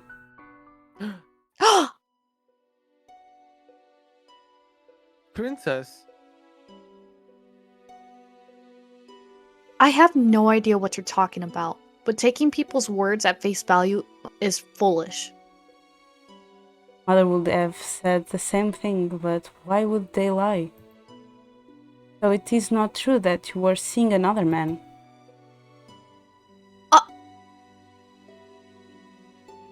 How dare you! Bria stands up and glares at me. I front back at her. Her anger does not faze me. Seems like a petulant child. I can't stand jealous girls. They're the bane of my existence. You're what, 18? Oh yes. I'm going. The main character is going to make 18, so yeah. 17, but what does that even matter? Either way, there'd just be about a 6-year age gap between you two.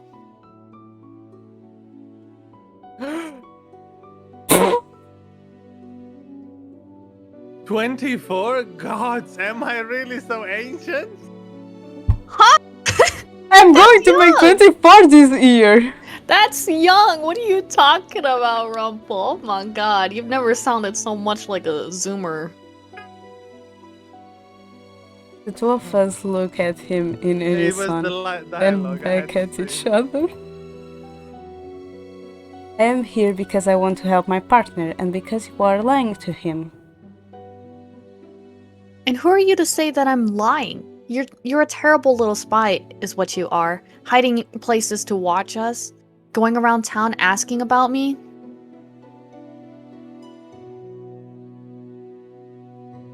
I'm telling you now that Rumpel doesn't need you, especially if you're the one spewing lies. Those words have no weight coming from an hypocrite. Ah! Start throwing punches. Hey, ladies. Rumpel looks between the two of us, eyebrows forward, then he shakes his head. Bria, I knew. It was in my journal. What? Rumpel faced Bria, his expression crumpled.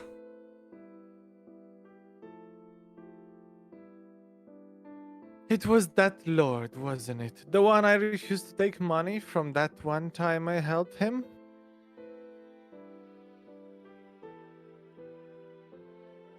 He told me himself.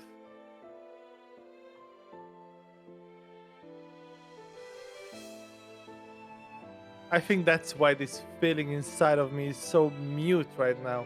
Why I was always having second thoughts about your stories. Bria, why didn't you ever tell me you were seeing him?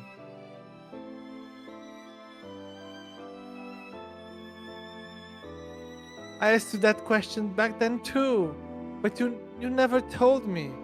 And so I was waiting for you to bring it up again. I was waiting for you to explain. I was waiting for...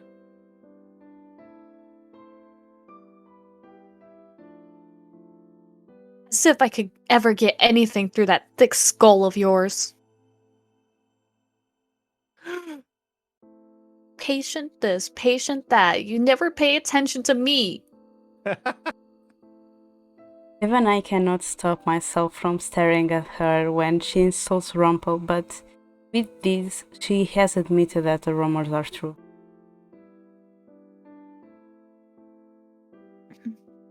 Even if I explained myself, all you would ever say was that you were sorry, but nothing ever changed.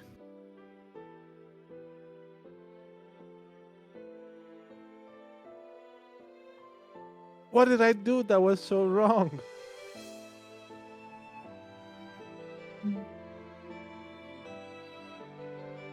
Look at you! Even now you can't bring yourself to be angry at me. I knew the truth. And instead of demanding to know why I did what I did, you keep asking what you did wrong.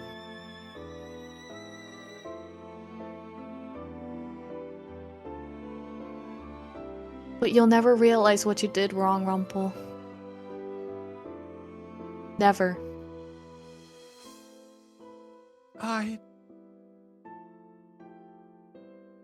Some things never change. Bria scolds that she makes her way around the table. Rumpel tries to call her back, but Bria only frowns as she walks off. Rumpel lets out a long sigh. And there go all of my journals too. Right, he said that Bria had all of his old journals. I'm sorry. Huh? Only made things worse. I'm still not entirely sure what they were talking about, but... Princess, you don't have to apologize for anything. Though...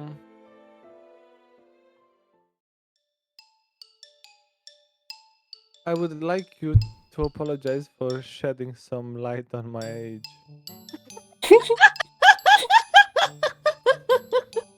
Please don't call me a boomer, okay? I mean, I thought he would be older because he's a doctor. All right, that's true. Well, I mean, medieval ages, it doesn't take like 8 years to get your doctorship, True. right? Yeah. The thing is, how old he thought he was. Forever 18. With the kinds of What? compliments he was doing, I don't know. Am I really, truly that old? Thank you so much, Rumpel. I'm going to be 24 this year. Evidently, he looks disgruntled, but the look of distraught on his face is almost comical. I cannot help it when I smile and then start up to laugh.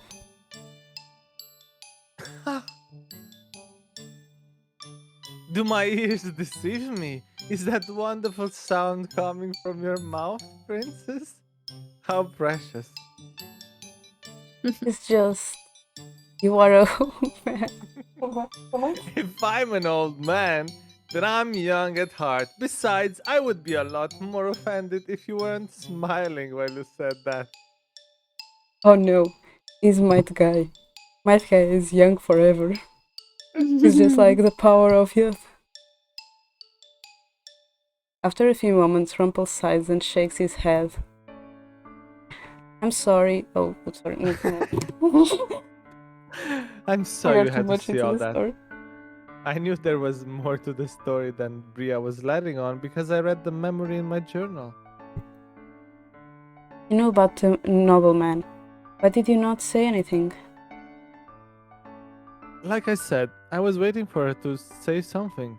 I wanted her to open up about it, honestly. Bria is undoubtedly bold, but I doubt she is at all honest. The journal entry, I never read it to you. You have been distant the last week. I have been, and I'm sorry for that. But allow me to enlighten you. Rumpel gestures to the chair that Bria had been sitting in, and I take a seat opposite him. First, the nobleman was one of my patients. He had a grievous sickness, one that no one else had been able to cure. Cannot help but remember the little boy with the impossible sickness, but he was drawn to Rumpel too. Rumpel was not able to help that boy on his own either. A woman offers assistance.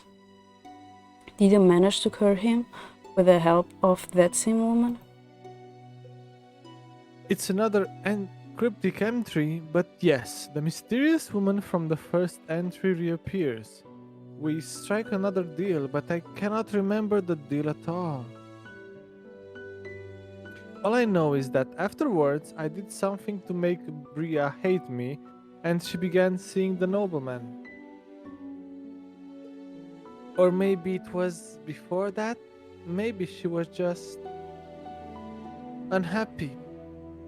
She won't explain why. She still cheated on you. That is her fault, not yours. Rumpel nods absently. I can tell he is not convinced. In any case, even though I can't remember the entirety of what happened, every time I thought of Bria, I thought of our love in the past tense. Rumpel frowns, but it is fleeting. Suddenly he is smiling again. Let's head back for now, princess. I'll figure out how to reach Bria later. I follow Rumpel back to the mansion. Though he seems fine for a time, Rumpel's soberness returns as we head back. He looks like he is trapped in his thoughts. He needs the rest of his journals. But how is he going to get a hold of them now?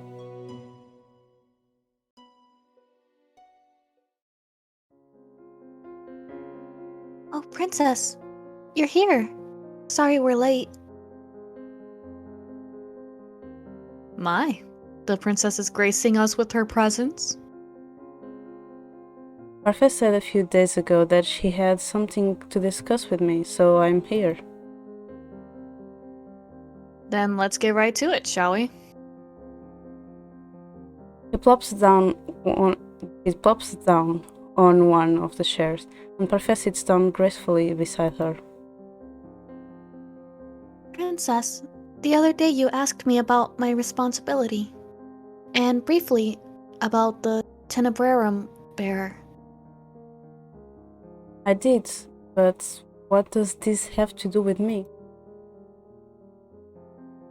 It has everything to do with you. Because when it comes to that second inquiry, the answer is right here. Laura points at me. I stare at her, not comprehending. Princess. The bearer to the Crystallum Tenebrarum is you. What? I'm not able to even feel shocked, just confusing. But how do I have anything to do with these crystals? See? I told you she'd be confused. It's because we started backwards. I'm so sorry, Princess. I do not understand. You remember the story about the crystals, Princess? For a time, the crystals were in complete balance. Even the witches who drew on negative energy were respected. Then one day, Hans wrote the fairy tales. Witches were suddenly painted as villains. Humans attacked the witches, trying to drive them out. Oh wait, that was Delora the whole time. Oops.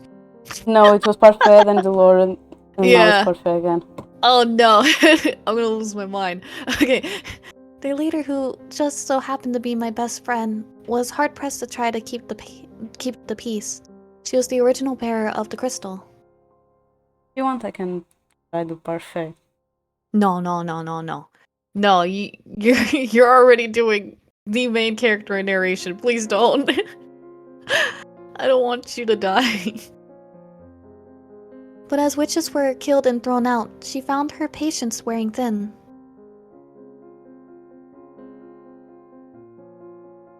She killed a human, the ultimate taboo, and there was nothing we could do but try to stop her.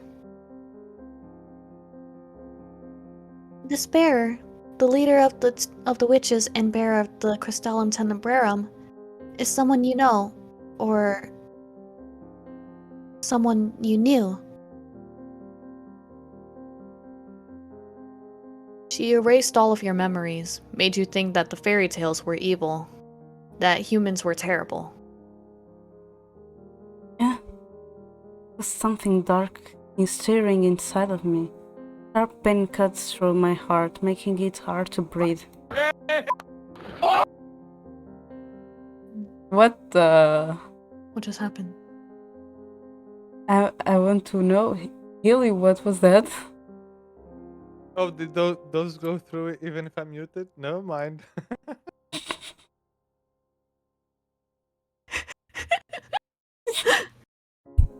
The previous bearer of the crystal was your mother, Princess. Hildur, the leader of the witches.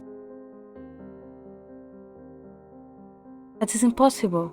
Mother was not a witch.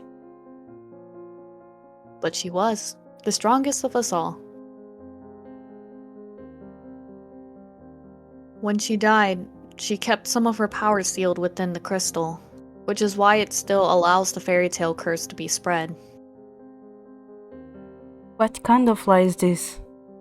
I cannot use magic, and Mother never told me that she was a witch. She would have told me. It doesn't sound like it, doesn't it? But I assure you, Princess, we wouldn't ever lie to you about something like this. As impossible as it seems, you are a witch. Your power won't manifest until you're 18. And at that time, you will inherit control of the crystal. Since your birthday is soon, this was the last chance we had to teach you goodness. Your mother's been shielding you from it for so long. We trusted you were different from her, and you are. But Mother was the only one that ever loved me. She stole away your memories and made you hate the world. Delora. She was fostering hatred in you, making you just like her. You do not know anything about Mother. I stand up, rage calling up inside of me like a snake. Viviana, I know a lot about her, more than you will ever know. No! The truth is hard, Princess, but eventually we all have to face it.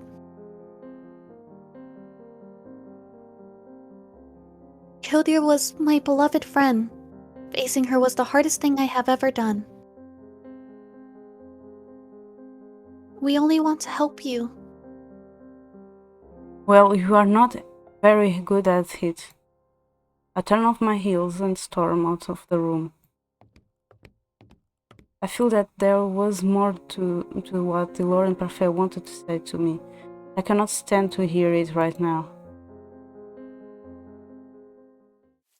I walk into the clearing and sit against the tree, furiously rubbing at my eyes as I try to clear my dangerously watery eyes. An emotion is sick, is weak. I sit there for a long time, in a clearing, trying to calm myself. My thoughts spin wildly out of control. Why are we still here? Just to suffer? Oh my god. Princess? Illy, is everything okay with you? Yes. Princess? I see him out of the corner of my eye, standing between two trees, his eyebrows knit together with worry. What? Were you listening? Listening? No, I just came to look for you in your room, and when I came downstairs, Parfait told me you had run out into the forest. May I sit next to you?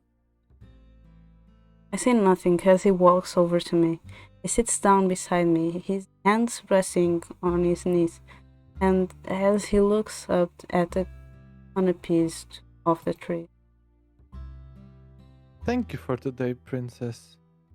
For coming after me and trying to make things right. I'm not in the mood to talk about this right now. My thoughts are too scrambled. Sometimes truths are hard. How do you know it was the truth? A feeling. Trusting people is hard sometimes, I understand. He looks at me, and his eyes seem a glimmer softly in the moonlight. Would you like someone to listen to your problems, Princess? Sorry, I was saving. Oh no, she's not gonna want to talk to me. Well, I'm still gonna talk, even if you remain silent. The thing is, right now I don't know anymore if we are still hardcore tsundere or if we're already opening. I don't know if best option is to talk to him, showing that we mean, trust him, or worst- just remain silent because we are tsundere. I think if you keep pushing him away, eventually he'll start to give up. So Yeah, because that was Nah, not my... Rumple, not him. He's gonna No. he's gonna keep no Um, matter what. I think remain silent is the choice that you want to pick. mm-hmm. to the bad ending? Yeah, for the betting, I mean. Yeah. Taking that. Because talking to him is like opening up. Yeah, and he's Yes, like and that- opening up to you, and you Yes. not doing the same would make him feel bad. Yes, and because we, as how much we involved into the story, I think that we are in the part that we are already a soft person to them. Because other things end up. Yeah, kids, this is what you're not supposed to do. My problems were my problems. Why would he want to know about my problems? I understand what it's like, Princess, to have a secret stuck inside of you. To want to keep things to yourself because you're worried that someone will prove you wrong. But you can always talk to me about it. Why are you so interested in my problems? This was the good choice. I I knew it. told you before. God Oh, damn wait. it. You think? I don't think I saw the crystal You were appear. supposed to not talk to him, right? And you're answering back, so No, I picked remain silent. I know, but she's not remaining silent. Yes, but I picked remain silent, and that was Yeah. the choice for the good Mhm. ending. Crap. Oh We can reload no. if you want to. Yeah. The only thing is just because then I will not know what is there. Wait, how do Mm, you? I don't want to save again. We that's want fair. to load. Yeah. I don't want to do the mistake. I'm really curious. I think this was the wrong choice, but I'm really curious how No, it talking was is a the right. it was no, remain silence was Yeah. the right. Okay. It appeared the crystal here. Okay. I haven't heard the sound, and that means that we did a good choice. Okay, so then talk to him. Would no crystal appear if you did the wrong choice? Yes. Okay, okay. How? That's strange. Okay. I rub at my eyes as Rumpel looks at me with a quiet smile. He could be talking about his own problems, but instead he's trying to comfort me. Her friend Laura told me about something they were keeping hidden from me. They told me something about Mother. And it does not make any sense to me because everything that they are saying makes her a villain. Even villains are often misunderstood or have trying circumstances. Rumpel slowly reached out to rest his hand on the top of mine. I sit up straight and stare at him, my eyes wide. Rumpel smiles at me, a low, soft smile that wrinkles the edge of his eyes. Seeing such a beautiful lady close to tears make my heart break, you know.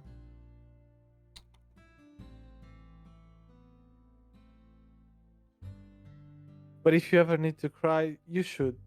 Tears aren't weaknesses. They're just a form of expression. And even the strongest of us cry.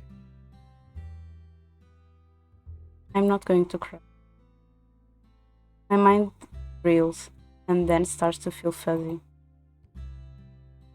Definitely the Ice Princess. The title startles me out of my thoughts. Stare at him pointedly, beginning to reminisce, but Rumpel just smiled.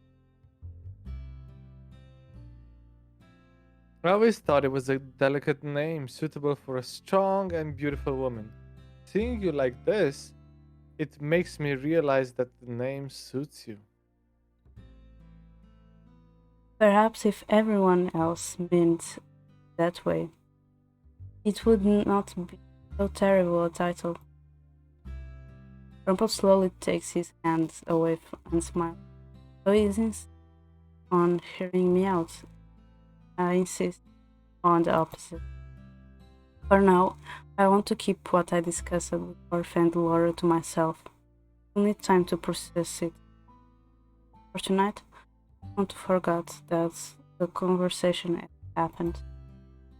For some time, the two of us are silent. There are no words exchanged between the two of us, but the silence is comfortable. Then eventually Rumpel puts a hand on my shoulder. Things will work out, Princess. I hope so. I stand and excuse myself. Good night, Rumpel. I turn and walk away. Good night, my sweet princess.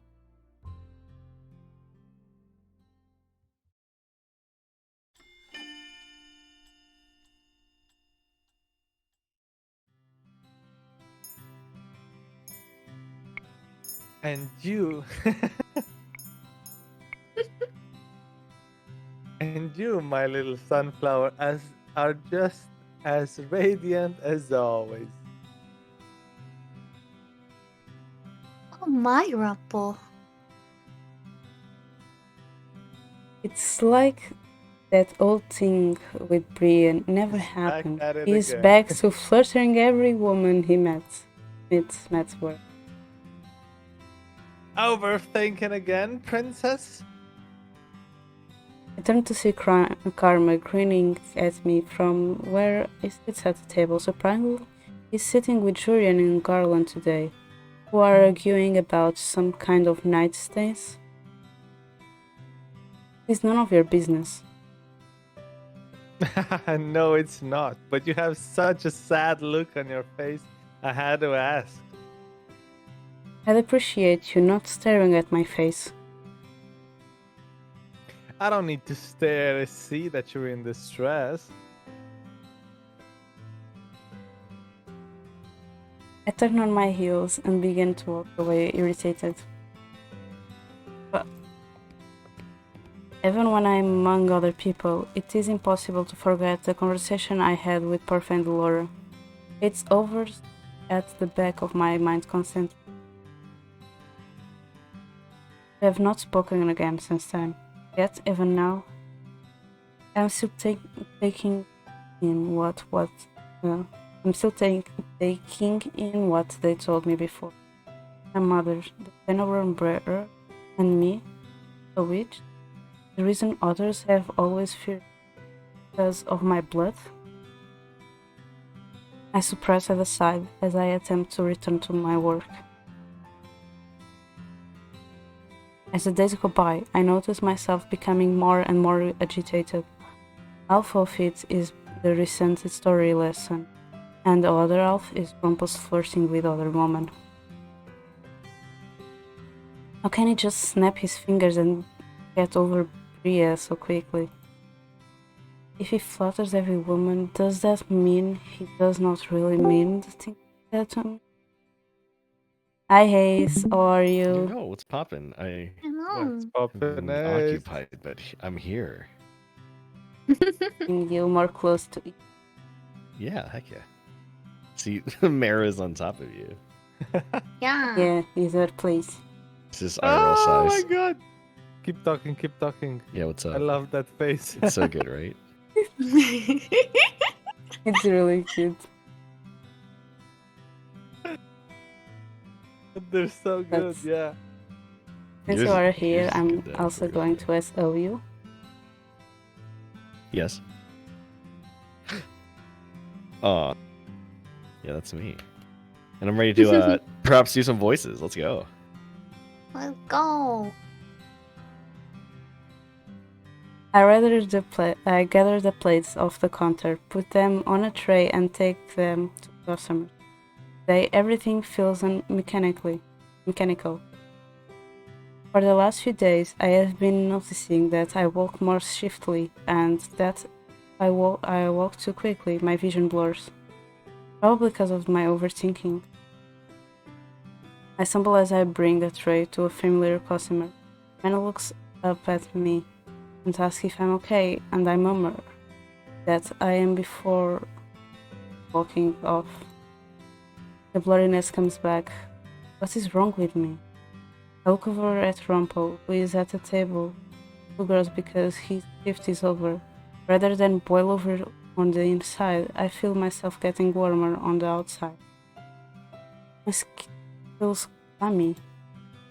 I have to force myself to take a breath as I get to the next round of orders. My last order of the day is for one of the girls at Rumpel's table. I don't want to go over there. I start carrying the tray through the table, beating down on my lip as the soil comes back into my step.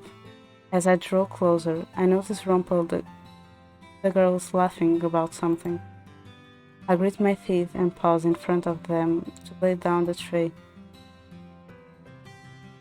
This isn't mine. It's my friend's.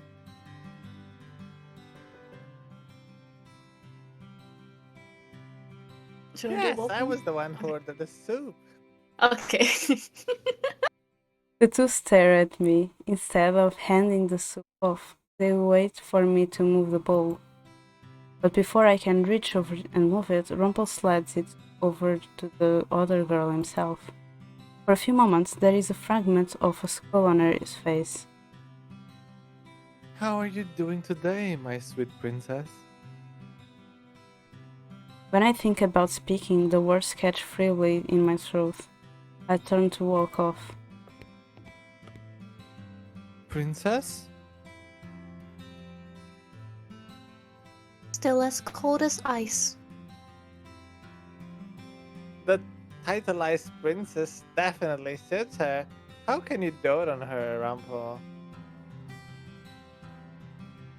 Despite the numbness of my mind, I still feel angry. I turn around so quick that I make myself stumble. I feel myself teetering on the edge of failing, but something stops me. Warm hands reach out to grab mine before I can fall. From my distance, I can see Rumpel standing in front of me. Princess, look at me. Uh-oh. Puts a hand under my chin and angles my head so I can see him better. The expression on his face is suddenly serious. He looks at me for a few moments before he places a hand on my forehead. Princess, you have a fever. A really high fever, actually. You should go back to your room and rest. I'll drop by with some medication in a few minutes after I say goodbye to these ladies. I am fine. My voice comes out worse. Trying to clear my throat only makes me feel more miserable. Princess, you're not fine. You look like you're about to collapse. I will not collapse. I am stronger than that. Mother taught me how to be strong. Mother. My thoughts become scrambled. Again, my mind wanders, but this time I cannot keep myself steady as I try to walk away. Putting one foot in front of the other proved to me too difficult, and I once again feel myself start to stumble. I feel warmth, this time arms instead of hands. Ah, sweet little princess, what am I going to do with you?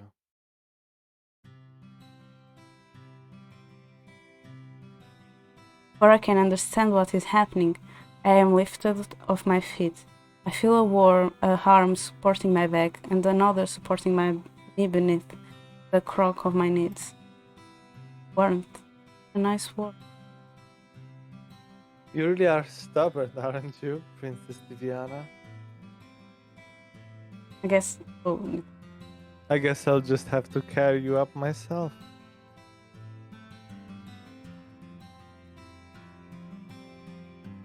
I will struggle. For the. I think that struggle is the good one, so I'll just. That's a good No, I will lean. Struggle is a good one. I believe in that. I also will believe lean in that. against him. Like she said, she's a strong woman. Her mother taught Save. her so.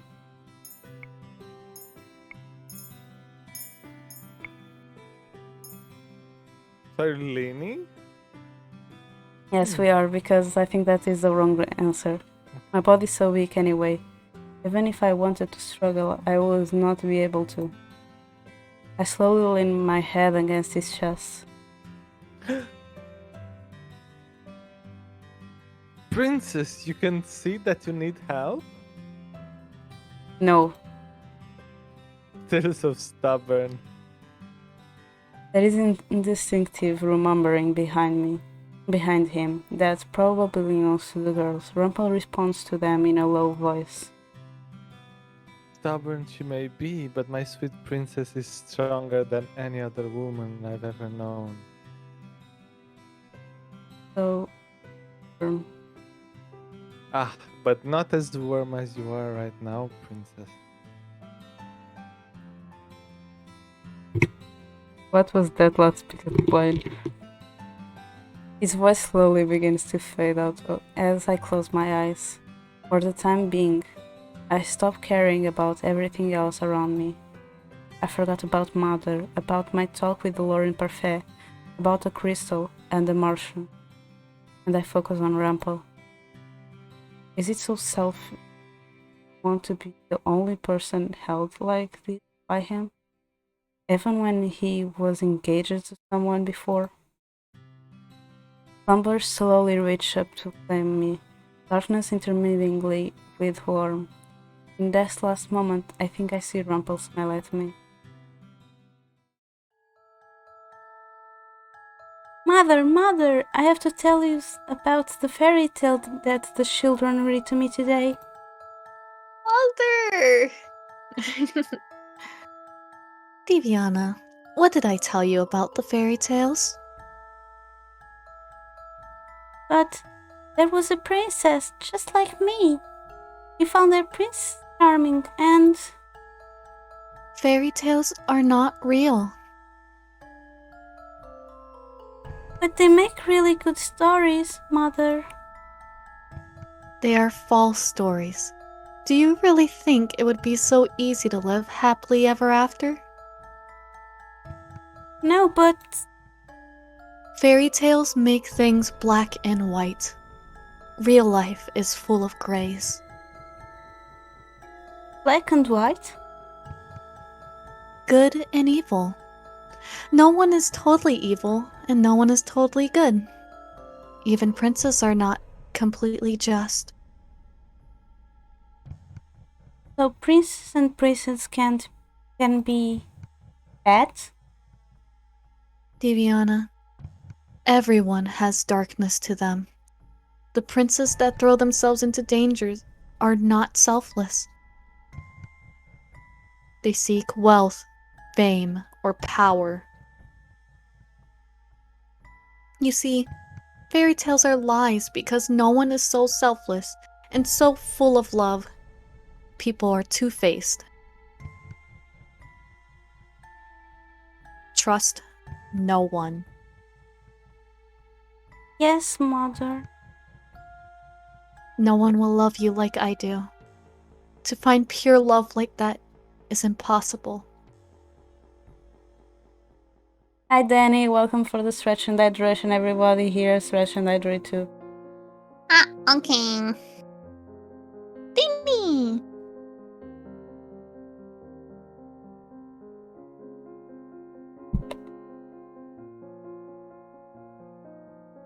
Mother is all about that.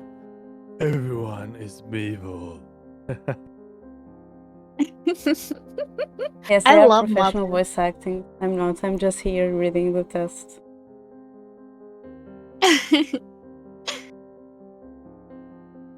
No, you're doing good too, Dichan. I'm actually stretching. That is why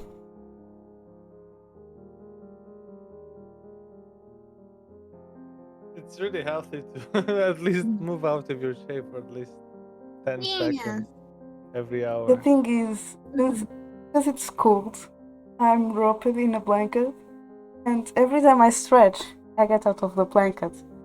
So Mm-hmm. Don't fall asleep though. I have to wrap me.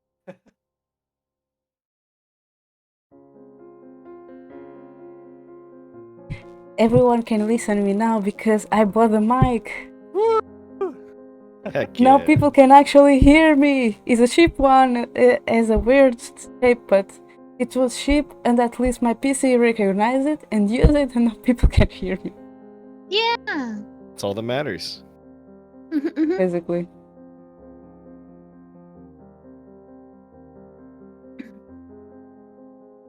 I am warm, just not when I'm stretching. That's fair. I slowly blink my eyes open. For a few moments, the room is blurry and there is nothing but vivid colors before my eyes.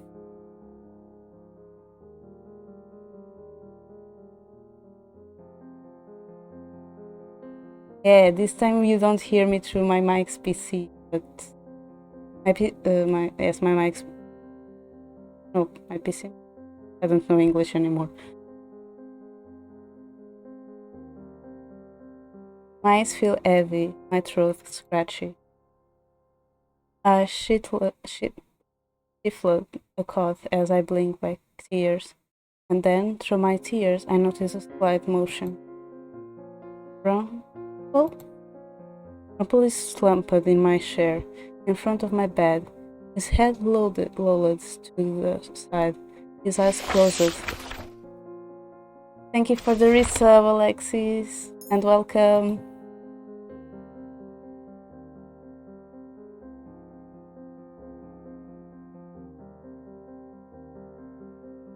Also, I fixed the subs yesterday when Ace resubbed my.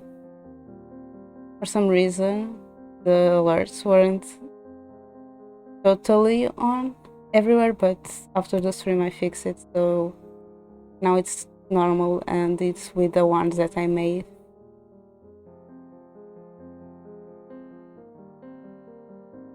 Okay, Alexis, you have things to do, or maybe go to sleep. I don't believe that Alexis is going to sleep. I believe that Alexis like just He's wake a up. busy boy. No, because like Alexis has the same time zone as me, but he wakes at like midnight. He already slept. Oh, right, because he was napping earlier.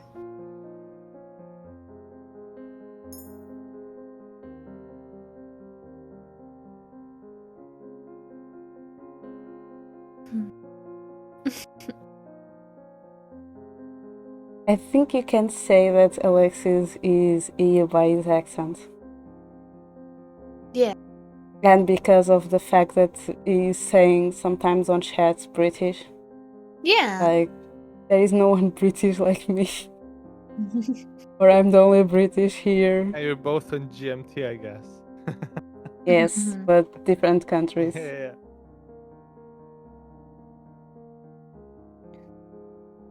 I do have to get going, unfortunately. I probably will only stream like for more half an hour.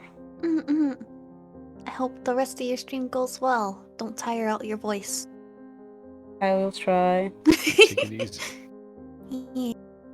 Thank you, Mera Mera. Mera. Thank you. Hey, do you want Mera speak? What's she doing? I know she did the mom. You're gonna be. No. I was asking if you want Mera speak because I gave her a peek. Peek. Yes, on my stream. Oh, the pig. Pig. Yeah. You get a pig. Heck yeah. You get the angry pig. Let's go. I get the happy pig for some reason. I don't know why. I'm angry. You aren't. Maybe it's to counter it.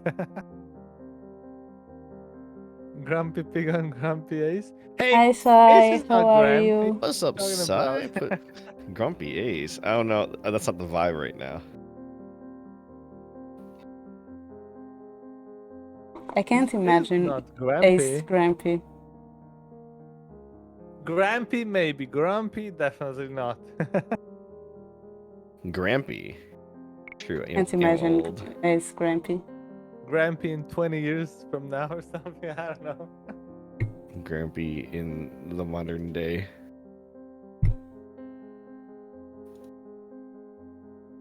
Yeah.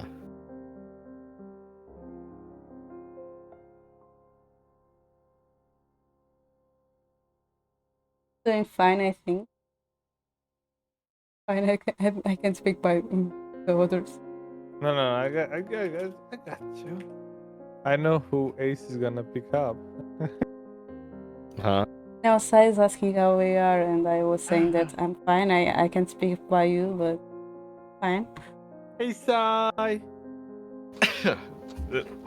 Can't imagine me angry. You didn't see my my escape room stream where I molded at the puzzles. That doesn't count, Ace. Come on. What do you mean that doesn't count? You What's up, haven't Sai? seen me angry, and I was. When I play League, I really get angry. You haven't So seen me. if it's unless it's League of Legends, I don't believe you're angry enough So I to don't. be That's why I don't counted play as League angry. anymore, dude. I need to like cut out that toxicity in my life. See that's exactly what I'm saying. That's I hear exactly what I'm people saying. saying that I'm too much patient, and when I explode with people, it's because I reach a certain level where I can't take it anymore. Yeah.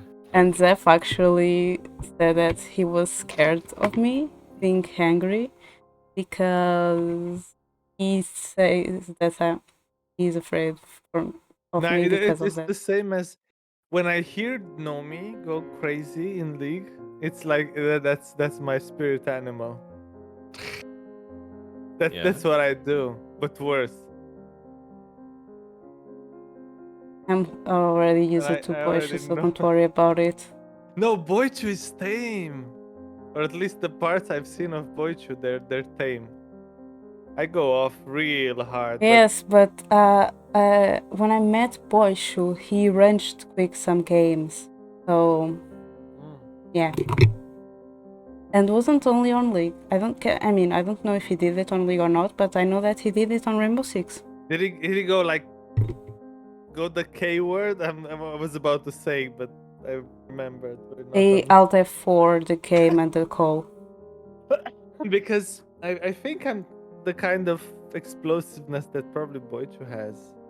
Because I mean, Polish League of Legends players, they go like K, U, R, you know, those words. I They know the go, word you're talking about. you know, and then I go the same. I go off. I go My other off. Polish I friend go off hard. taught me that word. It's the same in Romanian, funny enough. Like, I Is have it? people saying that I'm really scared when I'm angry.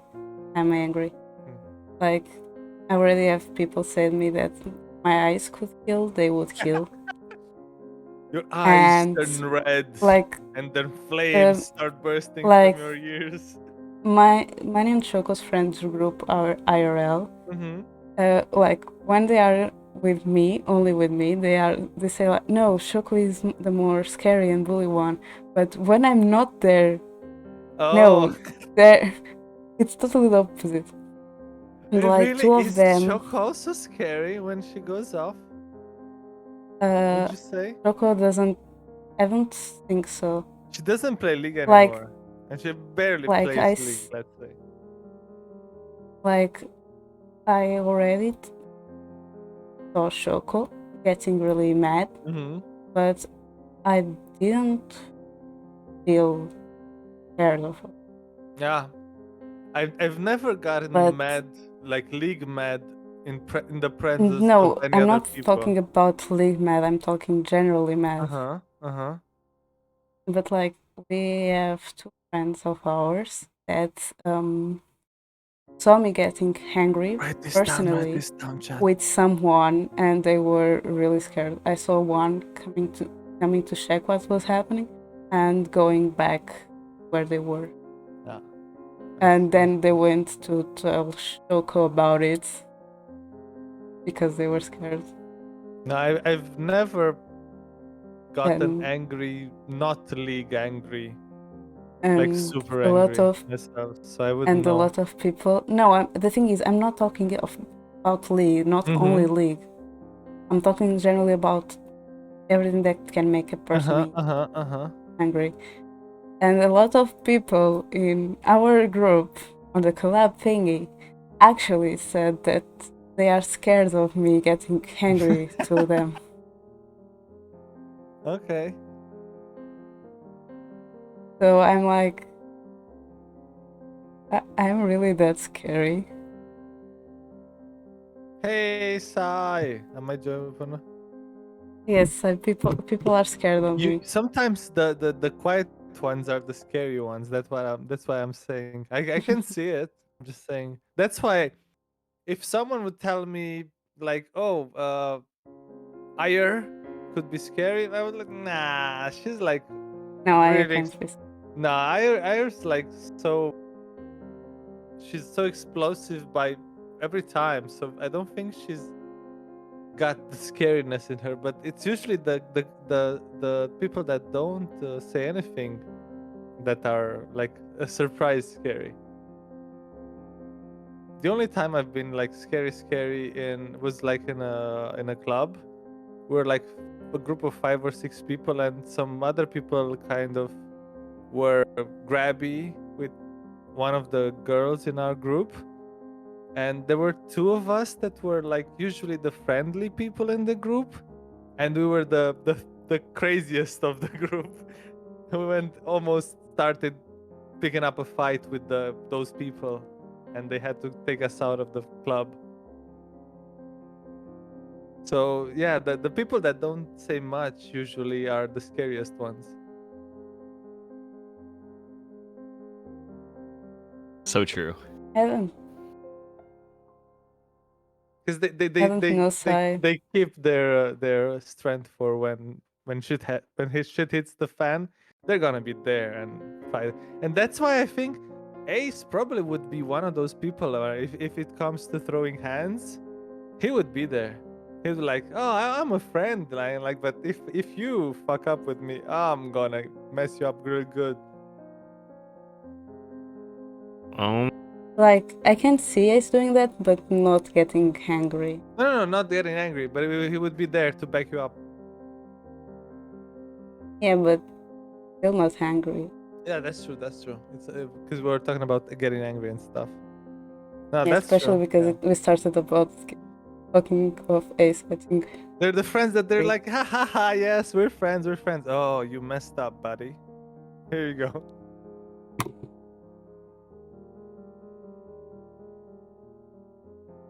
See, it never Remember happened. something?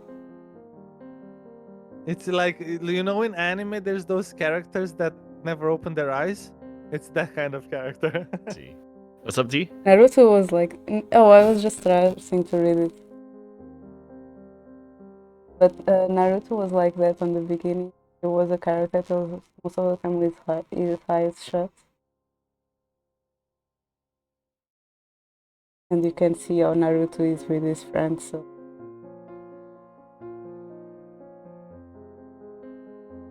But yeah. He murmurs something in his sleep and then shifts. What is he doing here? I notice a notebook on his lap. And what is that journal? I slowly slide my hand out from underneath the covers off and reach across the bed. Right as my fingers are about to brush the cover, Rumpel's hand slowly falls on mine.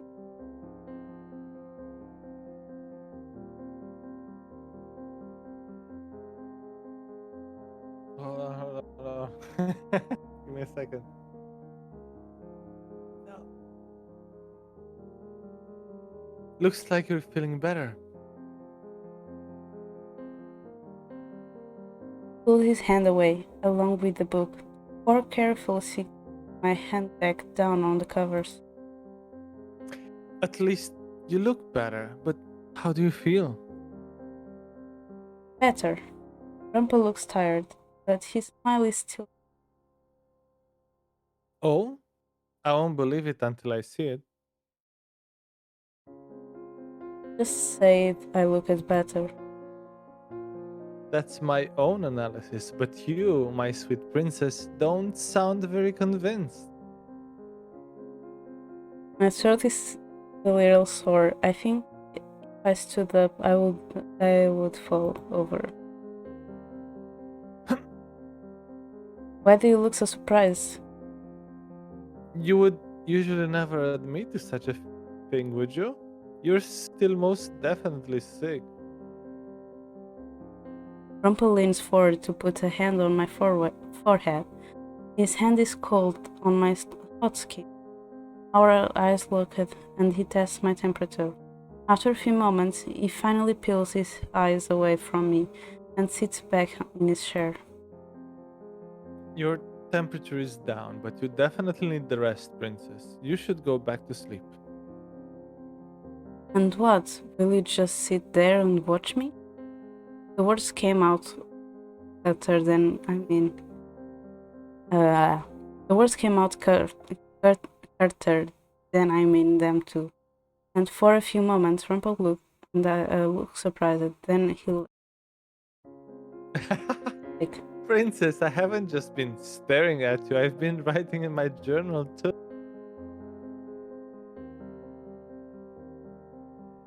You have such a scary look on your face. Not that it isn't enticing, but I think your smiles are much better. I sighed as I closed my eyes for a few moments. I fight to put my scrambled thoughts together, but one thought in particular keeps resurfacing. For some reason I cannot help but remember the snide woman standing by Rumple's side, staring at me earlier. I open my eyes and look at Rumple. Those women from earlier. Oh, right. I apologize for their impoliteness. The things they said to you were uncalled for, and I told them that. You flirt with women like that all the time, but why? They are not even good people. Not good people? But. Oh well, I suppose they act differently when you're there. Princess Diviana, you're blind to their jealousy, aren't you? Hmm? They are jealous of me? Why? My mind turns over what they could possibly be jealous about. As my eyes fall on Rumple, I remember the way he defended me to the... Because you're my partner? It's a lot more than that. It's your grace, the noble way you carry yourself. You'll never think I have those qualities. But where else would their jealousy stem from? They are just jealous that I take your attention away from them. Princess, I think you're. Even if they were nice people, I do not see how you can flirt with them when you were just recently in love with someone else.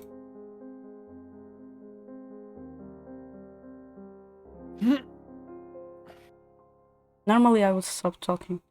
Words continued tumbling out of me. I don't understand how someone like you, who had a fiance, could still be flirting with girls. How can you love someone if all you do is flirt with other girls? Flirting is one thing, but you cannot just flirt every girl. Why are you still smiling at me?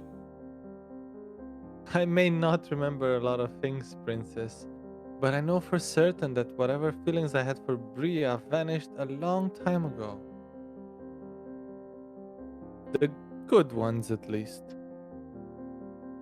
Rumple. The words break apart as I start coughing.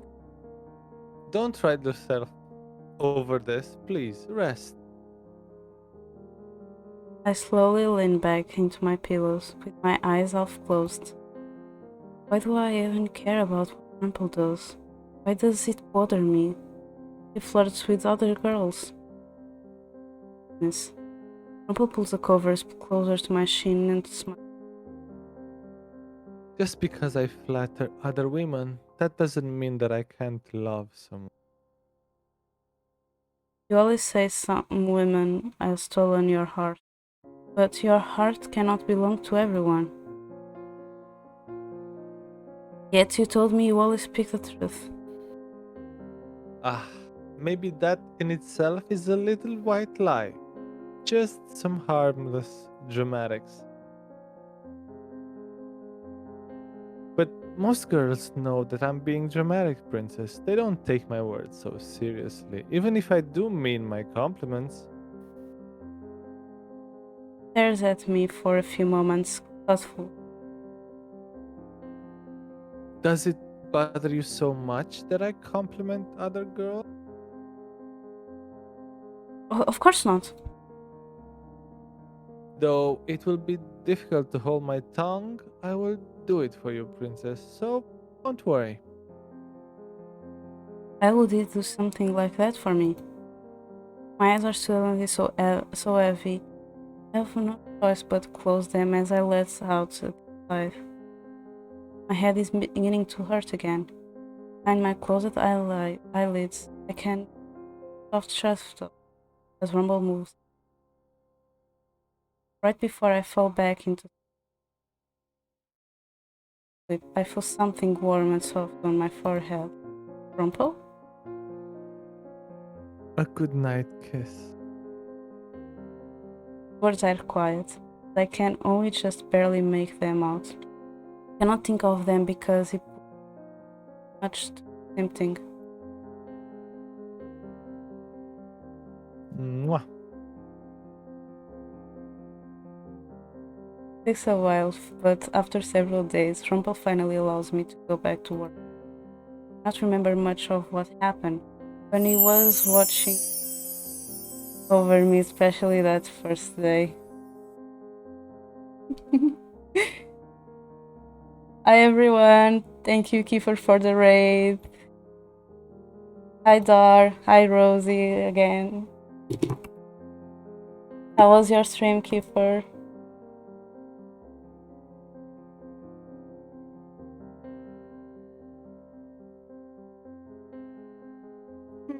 Hi Luxus.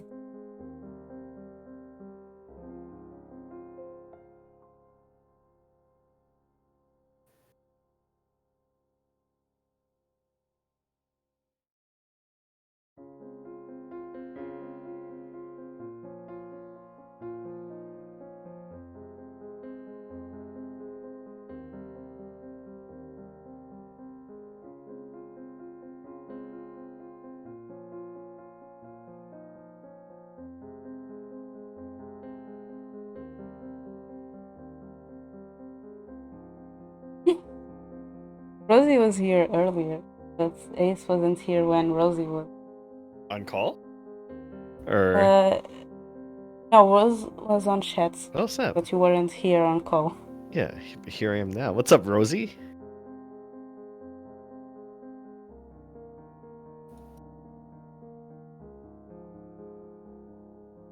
Is that the Rosie? True. Is that the Rosie who just passed like 1,000 followers on Twitch? We have important people here. We have Ace and Rosie. Me. Yes, you both passed out. You both passed 1k followers. That's true, yeah.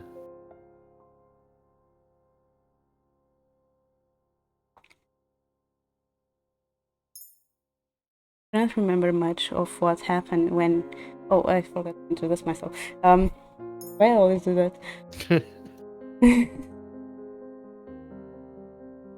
So, thank you, Kiefer, for the raid. To everyone who came from Kiefer and don't know me, my name is Diviana Luna Lepus, D or Dichan for short. I'm a human hybrid hair, and I do gaming streams, but also arts and crafts streams. And today I'm playing an otome game, and I asked some friends to join me to voice act, and Illy and Ace joined me for that. Mera was also here earlier, but she had to leave because people have things to do, so it's totally normal. But I'm going to ask her as well. Do you want to introduce yourself, both of you? Hello, Raiders. I am Diviana Lepos. I sometimes do No, you craft aren't. games, and I play Disney games. Hey, I'm I don't play. Diviana. I don't I'm play playing. on. I don't play only Disney games. And Illy's going to do a 300 celebration stream tomorrow. Oh snap! For real? Today at this point. True. How many more hours until? Now, both of you introduce yourself properly. Hi, I'm a Sonic VT. I'm a half boy, half girl, half ghost, half cat, half maid, half VTuber. I'm Acerola Ace. VR. I am a Foxboy VTuber. I play Beat Saber. I do electronic streams and the occasional collab or other game. Hi there, my name is Choco Cake Bear. I'm a bear, teddy bear VTuber. God dang it. No, you are Chaos. This is just your speed. Hello. No, no, don't clip that. Choco's gonna kill me if you find No, I think Star is going to clip Ace introduction. Yes, do that. Or maybe you both saying that you were me. But please proceed to end up your introduction. Highlight You're D-chan. it. Oh, I'm a voidling VTuber. I came over to conquer the world, and I'm not going so well. But hey, who cares, right? We're having fun. You are doing better than me on this voice acting. You're giving life to Rumpel.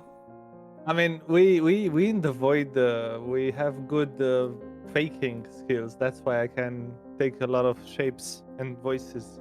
Voice is not so You can- good. Shapes a bit better. You can see, and here on the photo you can't also not see it, but he has tentacles. Like his half No, that there's is no missing are tentacles. there. I am not an eldritch horror. I repeat, I am not an eldritch horror. My community is not a cult. It's a community. Cult. I cannot remember much Whoever of says what something, happened. anything else, they're lying. I cannot remember much of what happened when he was watching over me, especially that first day. It is all a little bit of blur now, like it was all just a dream. Princess? Back up on your feet? Yes, I am fine now. Hi, Mr. Trash Brain, how are you? Yes, you and Illy are in the same time zone. It's 3 a.m. for you. Oh no. You must be tired. And- But well, it's Friday, so it's fine. And like, after I stream, I'm going to sleep. I'm going straight to bed, so I hope Illy and Mr. Trashburn do the same. Please, Mr. Trashburn, you are in chat, so don't stay up so late. It's already 3 a.m. For me, it's already too late for you. Oh wait, what a relief!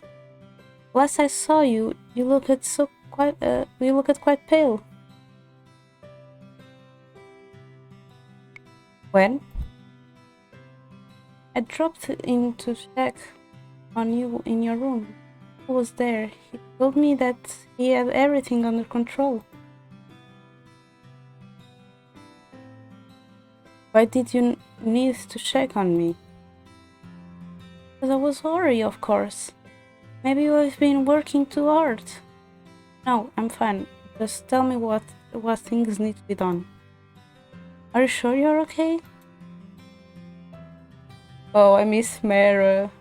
Guys, do you want to do Dolores' voice? She's fine, Denise. Dolores suddenly appears before me, smirking. Princess is sturdy and a little too stubborn to let a little sickness get her down. I have not spoken with Laurel Parfait since that night where they decided to tell me about Mother. Just thinking about what they told me puts me on edge. Oh, Princess, why the sour expression? Allow me to calm you down with a little lullaby. No alcohol in this stream. Sorry, but there is no alcohol here. What? Mr. Trash Brain says, "Ooh, 3 a.m. party, where is my alcohol?" Yeah, not There is here. no alcohol here. I don't even drink. I Like the drank flavor. it all. Like, here we can legally start drinking around 16, like beers and wines. And then we can drink everything after 18. And a lot of people here start drinking at 13, 14. And my parents actually gave me to experiment a lot of drinks before I got legally age. So like I have been trying, and not only my parents, but my best friends and my best friend too. Like I could not bring myself to like it. I tried Beer everything. is I an tried. acquired taste. The thing is, it So wasn't don't only worry about it. beers. You Mm, know, well, liqueurs you that have the are good supposedly stuff in like Spain and Portugal. You have what's it called? That yes, Sprite and wine Ginginha. thing. Yes, the thing is, I experiment a lot of different drinks, not only beers. I literally experiment wines, cocktails, beer, liqueurs. I tried a lot of things, and I didn't like anything. So like, I don't drink alcohol because I don't like it. Calimocho. Tinto I de tried. Verano. You know that Tinto de Verano is just like It's just wine and being Sprite, tint. but yeah. I will tell you what is good. Sprite and Coca-Cola. Those are good together. That was what I was. Sprite and cola. Yeah, I mix it together. Where's the alcohol though? There is no alcohol. You don't need alcohol. You want to see me drunk? Just Give me 2 sugar liters of and iced tea. sugar. If you want to see me drunk, you just need to put sugar on my blood. Like 2 liters of iced tea, like in 2 hours. Good to know. Good to know. Or sleep drunk. It actually also works. But my best friend actually loved to see me drunk from alcohol. I'm afraid of that. Because I've seen a lot of type of different drunk people. And some of them are really easy to take care of. Others I'm just like, I don't have the patience. I hope that because like in university I had this one girl that at parties she would get drunk and she would come at you with some drama, crying, and then you tried to go to comfort her, and right after she was like, you couldn't see any more tears and she was laughing so hard. Then she would go back to drama and then laughing. And I was just like, I can't. I can't go. I can't. I don't She know just how needed to. I someone don't to know talk, how I to. think. No, the thing is, she goes there, tell you the drama. Sounds like Right after therapy snaps was out of it. needed there.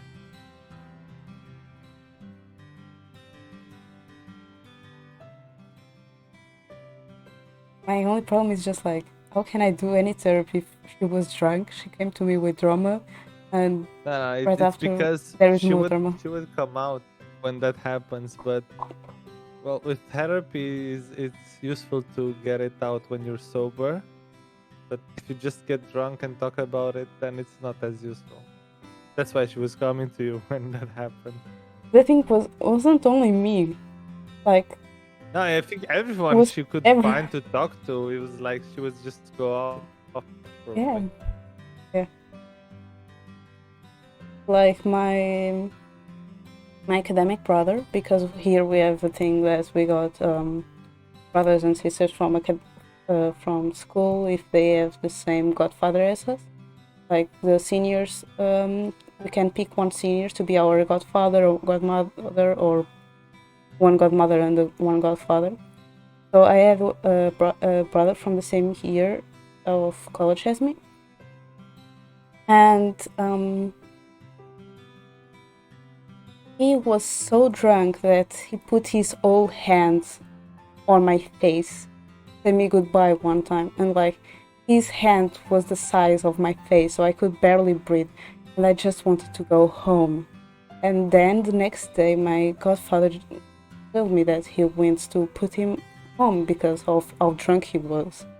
And he said that he just sat on the middle of the road, looked at the stop sign, and said that the little doll was making fun of him and was dancing. Yeah.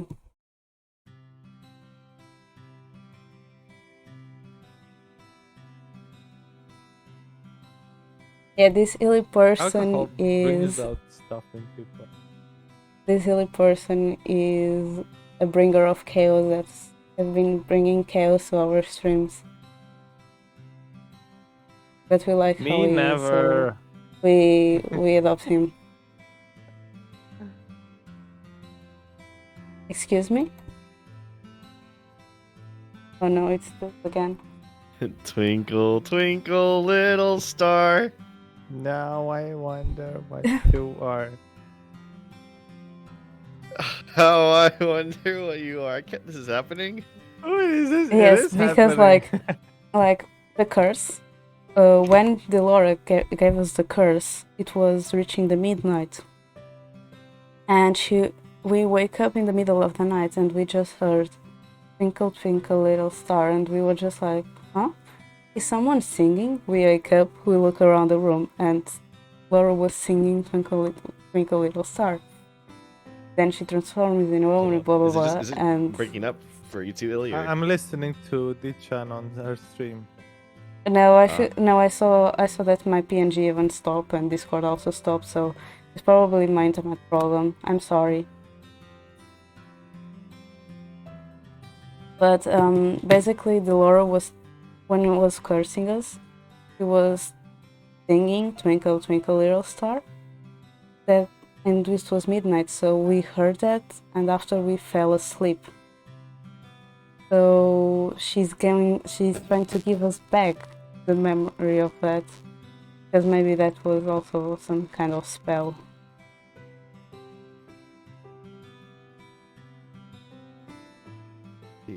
Thank you, Loxus, for stopping by. Have a nice day, or rest of the day, or whatever.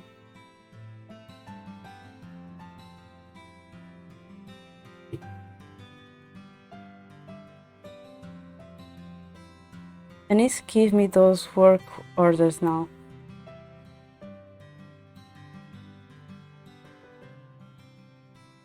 Please. Oh no, my Discord is dying. Wait, he's back? Up above the Yes. world so high. Literally, the screen just swapped for me. Like, I don't know what's happening. It's lagging really bad. Yeah, it's my internet. Yeah, me like, I just- just saw it switch. That's my bad. No, the thing was, I saw that I couldn't even speak properly because my PNG wasn't blinking. So there was also that. Can you see it now? Up above, world so high. Anis! Oh, tables on the west are yours, Princess Iviana. I quickly walk away from the bar and catch only the last little bit of Dolores singing.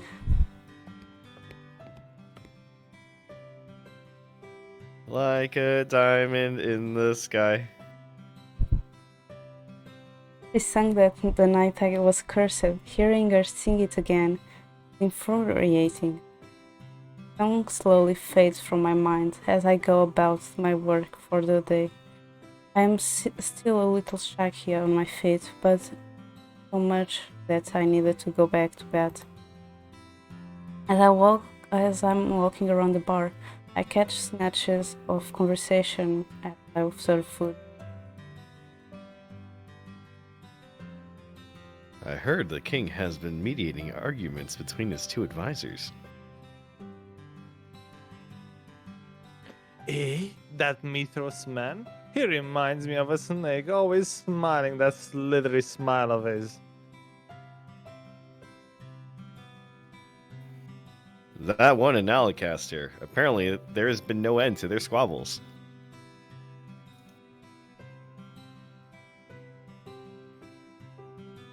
You're A. King missed his monthly visit to the town yesterday, didn't he? I wonder if he's sick. There's been no word from the palace, but I suppose he must have come down with something. Thing would keep the king from visiting otherwise. is going on at the palace? I want to know. I heard about the incident with the royal guard. Apparently, lots of them have been getting dishonorably discharged. Found doing something to dishonor the king's name.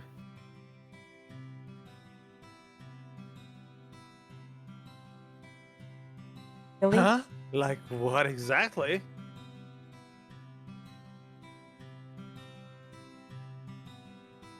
Not sure. That information is still under wraps. I'm walking forward on not watching where I'm going. When I collide with someone in my path, I feel a hand on my shoulder and then another lifts my chin. If it isn't the lovely princess, you're looking a lot peachier today. Because you're not as pale? Because the color is coming back into your skin? I'm still thinking of the king and the situations in the palace and barely hear Rumpel's words. It isn't until he leans closer to me and narrows his eyes that I realize he's so close.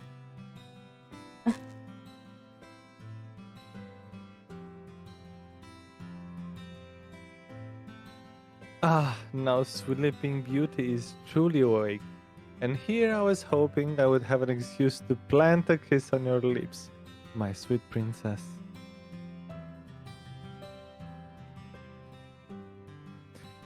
Not a single reaction today. Not a slight blush. Not a slap. Not. Are you still sick?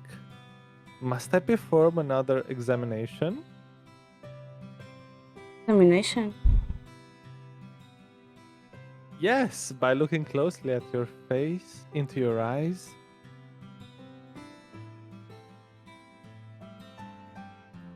Sorry. Why are you a doctor, Rumpel? Rumpel stares at me with surprise. I am not sure where the question came from, just that it was wavering on my mind.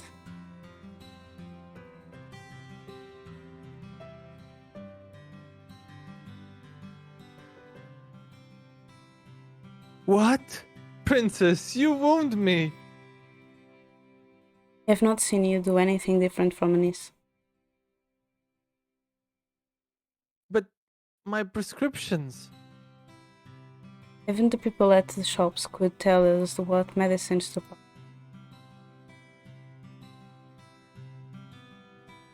Fine, I'll show you. Rumpel's expression slips into something shockingly solemn. He looks at me gravely and extends a hand. If you would be so kind as to come up to my room.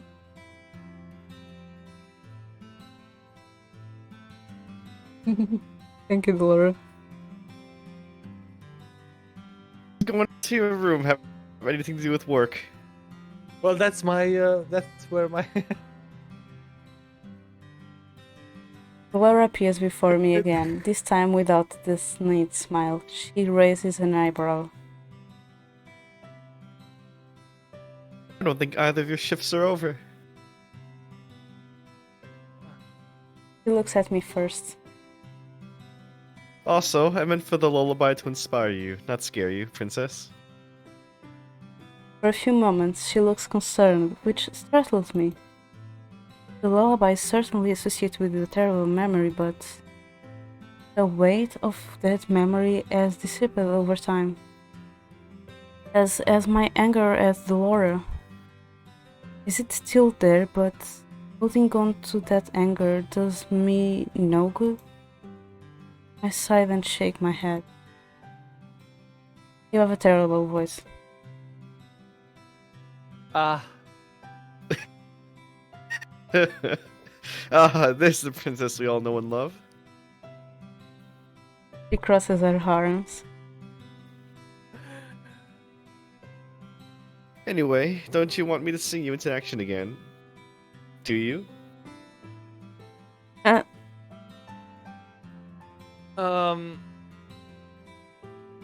come to my room later then, princess. I'll show you proof. Proof? That I am a capable doctor. This doesn't sound good. Rumpel walks off, leaving me with Laura, who looks at me spectacularly for a few moments. Something on your mind, princess? There were so many conversations I heard earlier, so many questions that while I do not want to speak to Laura, I may as well ask her about something she might know. I overheard rumors about the palace.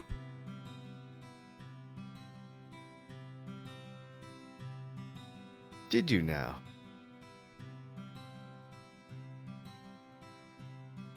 I'm not a prince. Sorry, Illy. The person that you want isn't here.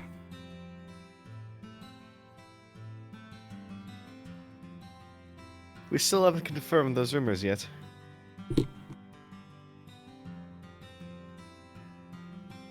Look, princess, I know it's not in your nature to trust people, but trust Parfait in me. At least, we'll let you know if something is up. I'm assured back at work, where I spend the next few hours searching for more information. Unfortunately, everything I hear is just speculation.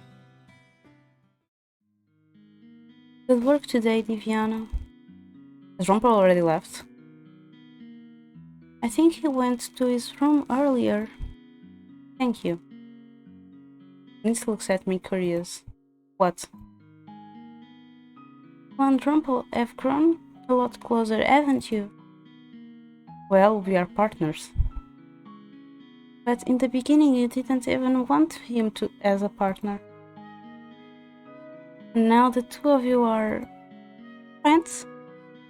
Huh? Friends? If Rumpel considers me a friend, that should make me happy, but for some reason it makes me feel empty inside. Why? What else could he be besides friends? My cheeks feel warm as I try to think behind the idea of just being friends with Rumpel. I'm happy that the two of you get along. Anis, I need to go. I told him I would meet him for something tonight. Okay. Sorry for holding you up. Anis crumbles off, leaving me and myself. I stand there for a few moments in an attempt to still my thoughts, and then I begin to make my way to Rumpel's room. Rumpel? The door swings open, and there stands Rumpel. With a dramatic bow, he ushers me inside before closing the door behind him. I wasn't entirely certain you'd show up, princess. Normally, when you go places with me, it's out of necessity. I only came to see this proof you insisted upon earlier, proof that you are more than what you seem. Place a hand on my back and guides me over to a chair. He requests that I sit, and I do.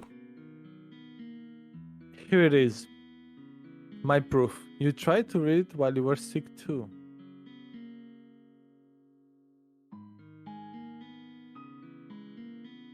Your journal? I've seen him write in this before, but I thought it was for his memories, not for doctor things. I barely even works on patients now. Rumpel's persistence stokes my curiosity, and soon I find myself flipping through the pages of the book.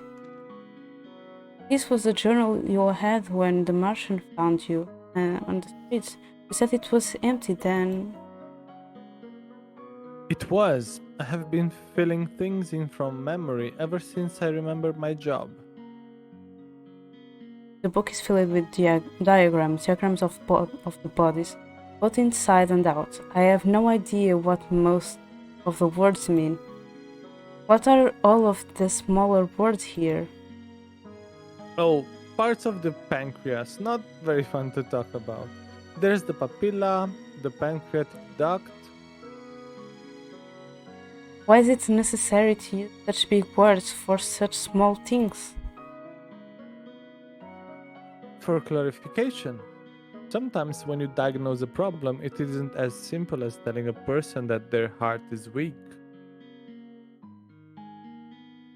I continue flipping through it, with Rumpel sometimes explaining things that are on the pages.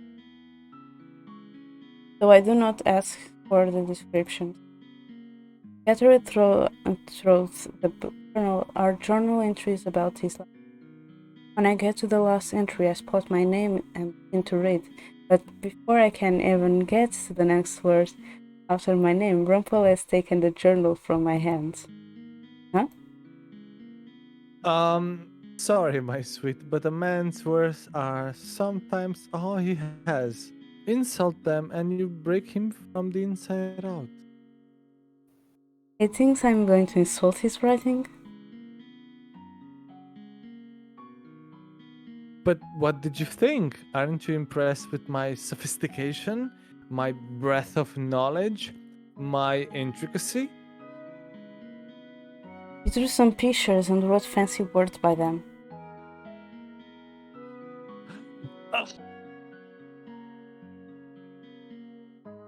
Princess! I cannot help the little laugh that escapes my lips. Immediately after I heard it, I feel myself flushing as Rumpel grins at me triumphantly.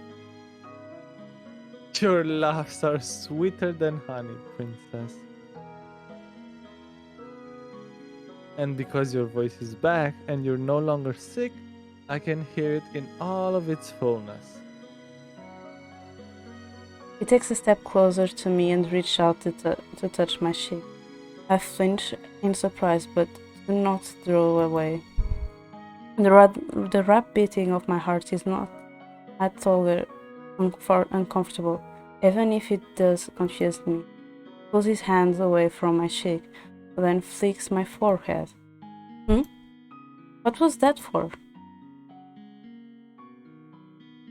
I wanted to see the way your eyes glimmered. You look oddly vacant there for a few moments. I open my mouth to speak again, but Rumpel surprised me by sitting his finger on my lips. He inches closer to me, so close that I can feel his breath on my cheek. But even when you don't speak, your eyes speak for you.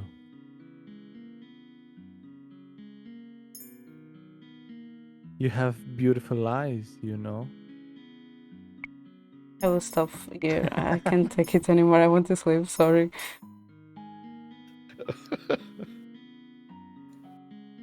It You can never dream of ends. I forgot. Rumpel. No, the thing is, I forgot that the more close we get up to chapter 10, the longer the chapters are.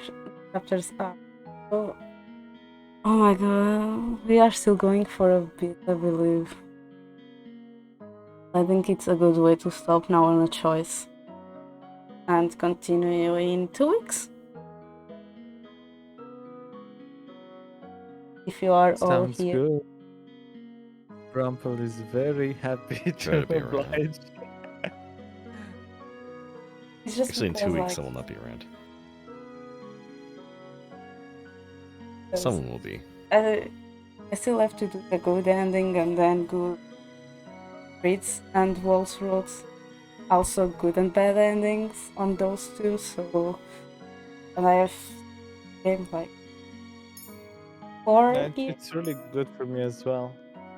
Because I need Yeah. to get some sleep before tomorrow. Yeah. And I will like yeah.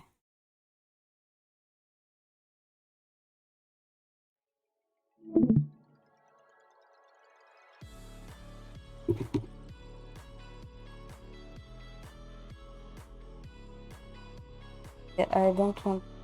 Oh, I just noticed I've been with just chatting for posts. Oh, it didn't change the game.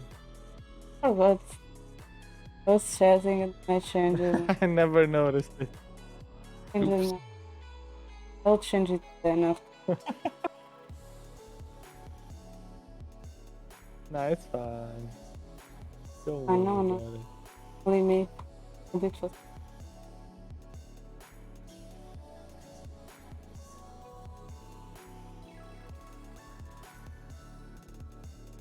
I still have to.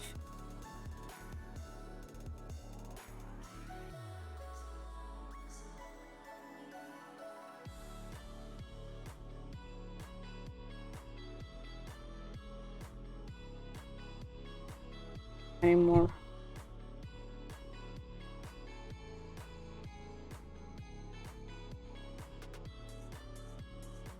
Because I wanted to read after. Ari? Danny's live. DaniHadi? Wait, Like, I'm what is just he checking. doing? I'm just checking. Danny's a maniac. Yeah, I keep Aster forgetting posted. he's Like, European based. when I went live, Aster posts going to move the stream. Not.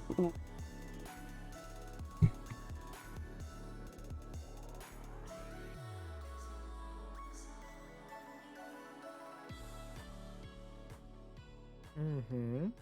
Yes. Ace.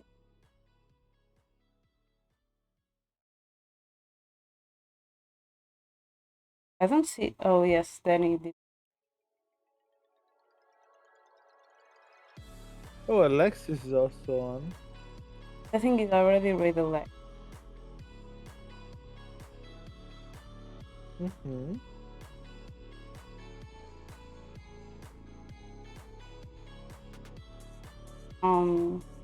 Danny, Ace, and because Aeon is started. I can't. Danny's. I think that might be maybe bugged. Mm-hmm. I can't see Dennis for some bugged. Or did Danny just start it? No, he's on. Not sure how. He started 30 minutes ago. Yeah, the stream isn't a. DaniHadi? But like, most of the time I can't raise Ace. I'm also thinking about it. Because I feel like it's more easy for me to rate Danny than Ace. Because Ace most of the time starts when I'm already went to bed.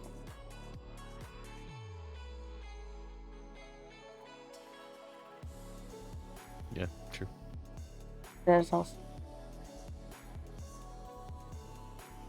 I mean, Ace starts earlier than other Americans, so Yes, but there's not. at least But that, like, I guess. Who? it's not all the time. You Starts, sometimes started a bit earlier than other US-based people, even though you're like in the EST, I think. Me? Yeah. Yeah?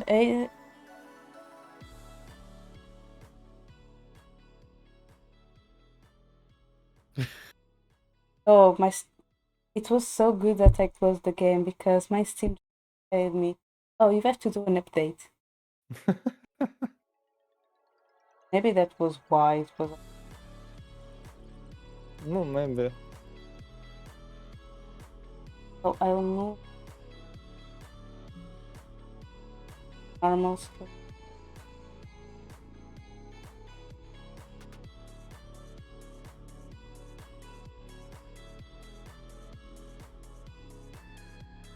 I'll just share it. I didn't put. So here is the red message for the sub.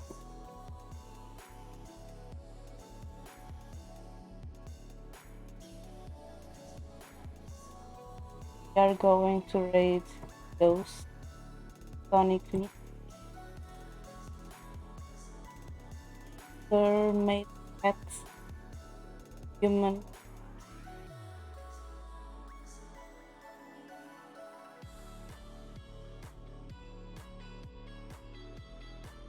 So, for joining both of you,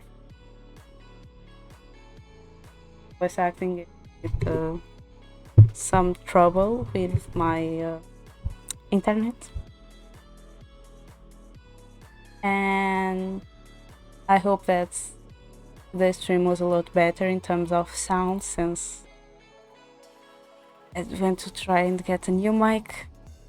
I got it from the music session on the shop that I went, because the shops here are small and I don't have many of them to pick a variety, so I hope that at least my sound today was better. Thank you very much for joining. Thank you both Ace and Illy for being here on call with me. Thank you Mera for joining earlier. Thank you, Mera, for also joining, right? Thanks, Mera. I was saying that, but I don't know if it was capturing or not.